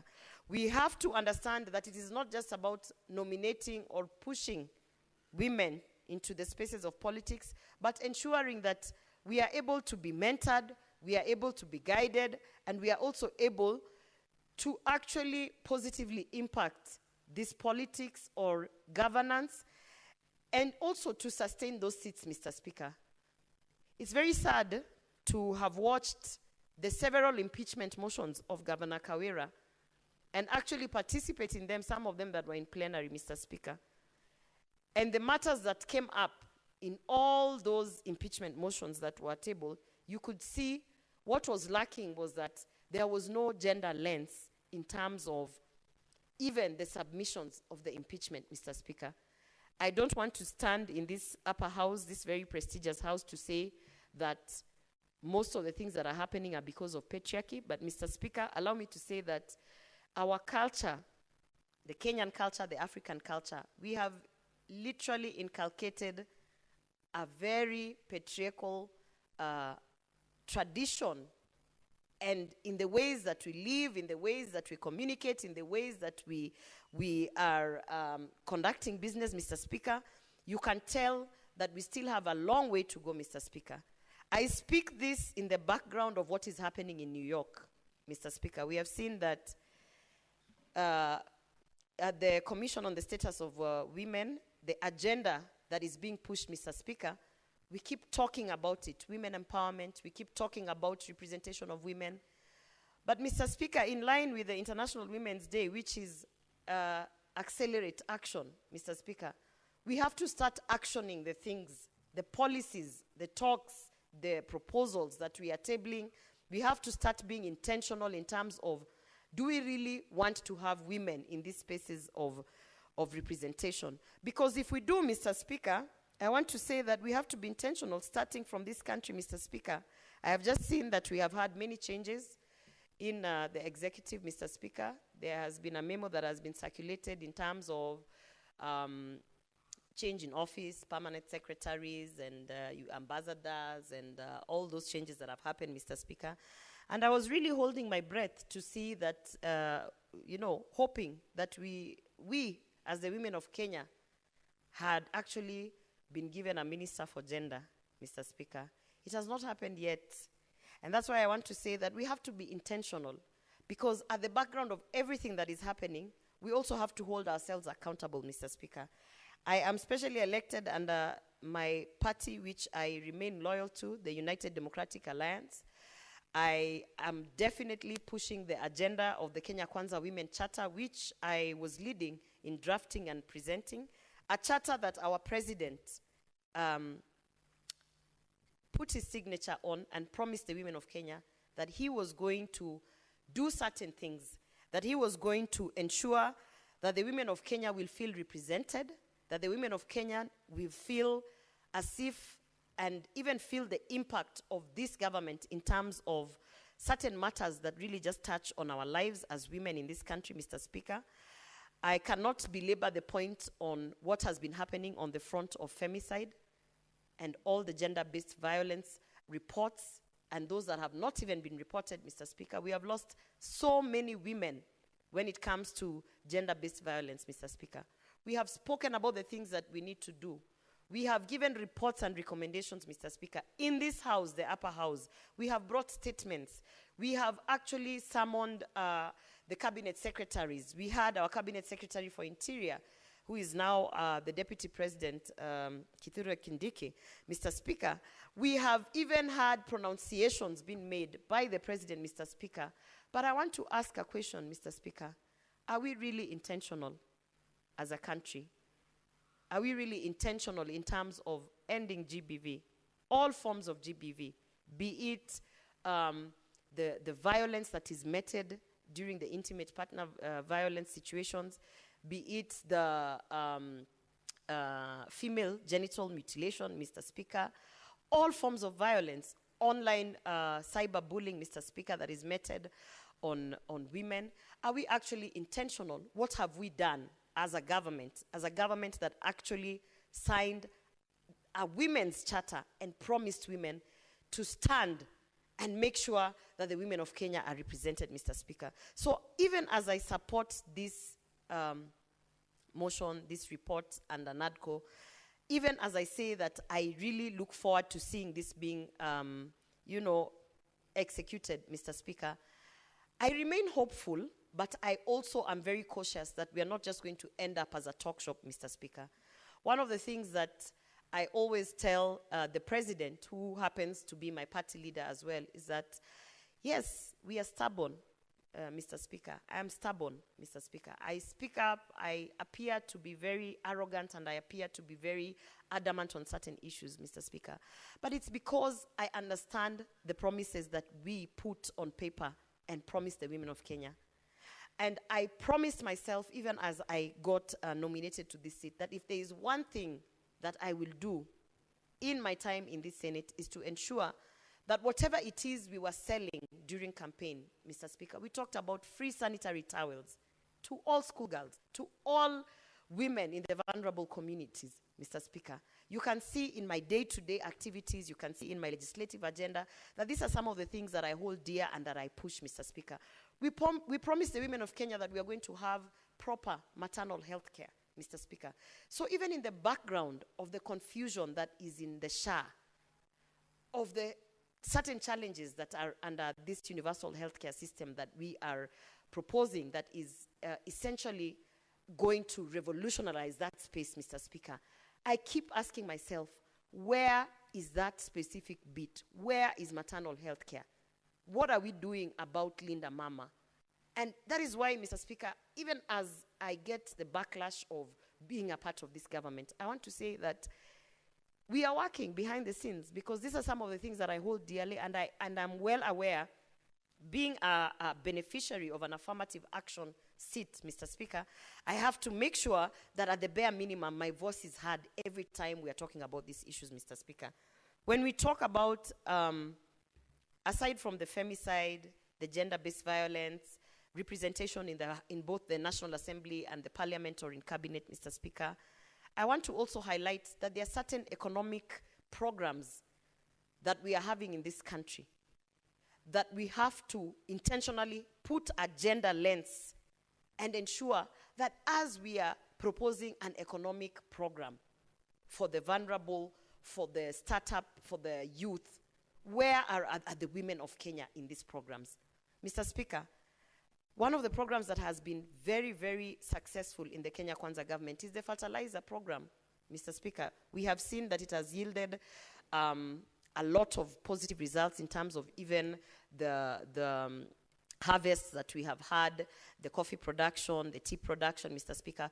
But every single time I see any executive or a representative of the executive talking about the fertilizer program, I want to always ask, where are the women in that fertilizer program?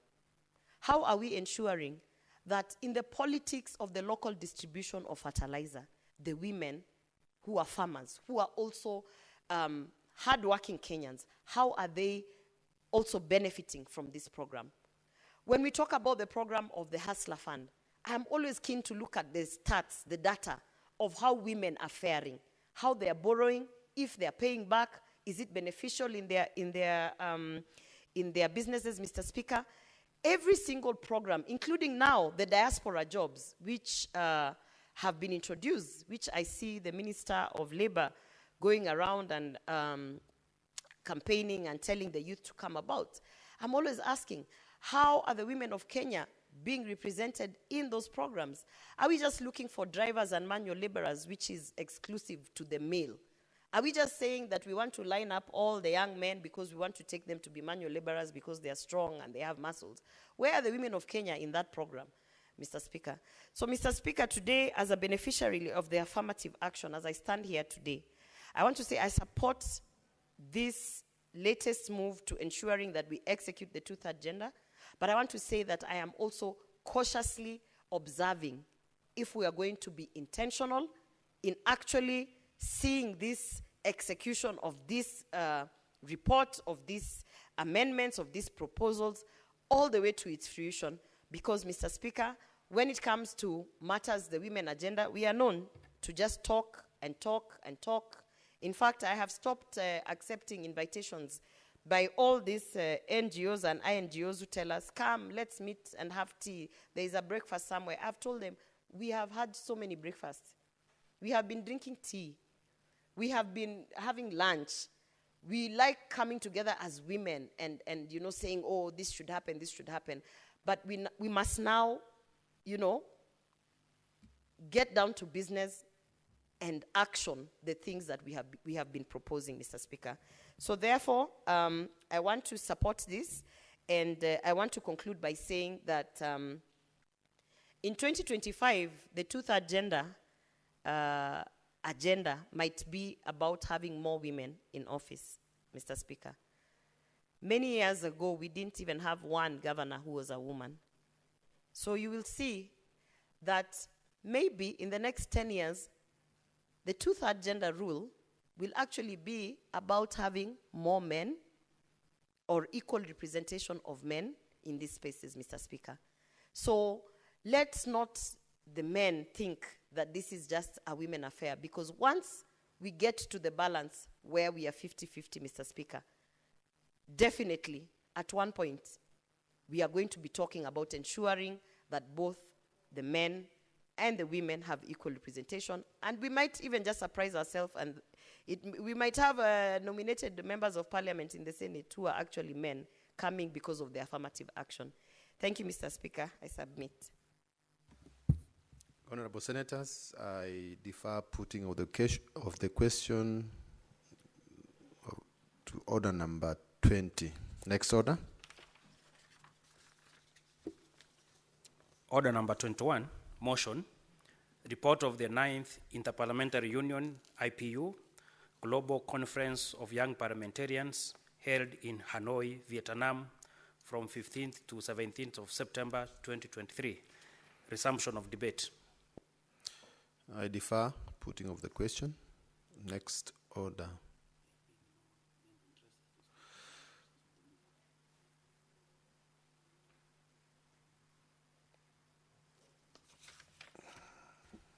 Order number 22, motion, report of the Standing Committee on Energy on its inquiry into the liquefied petroleum gas, LPG, explosion in Murad area, Embakasi, Nairobi City County.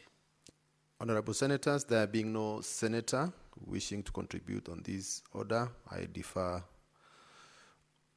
that order number 22, number 23, number 24, 25, 26, 27, 28, 29, 30, 31, 32 to the next sitting.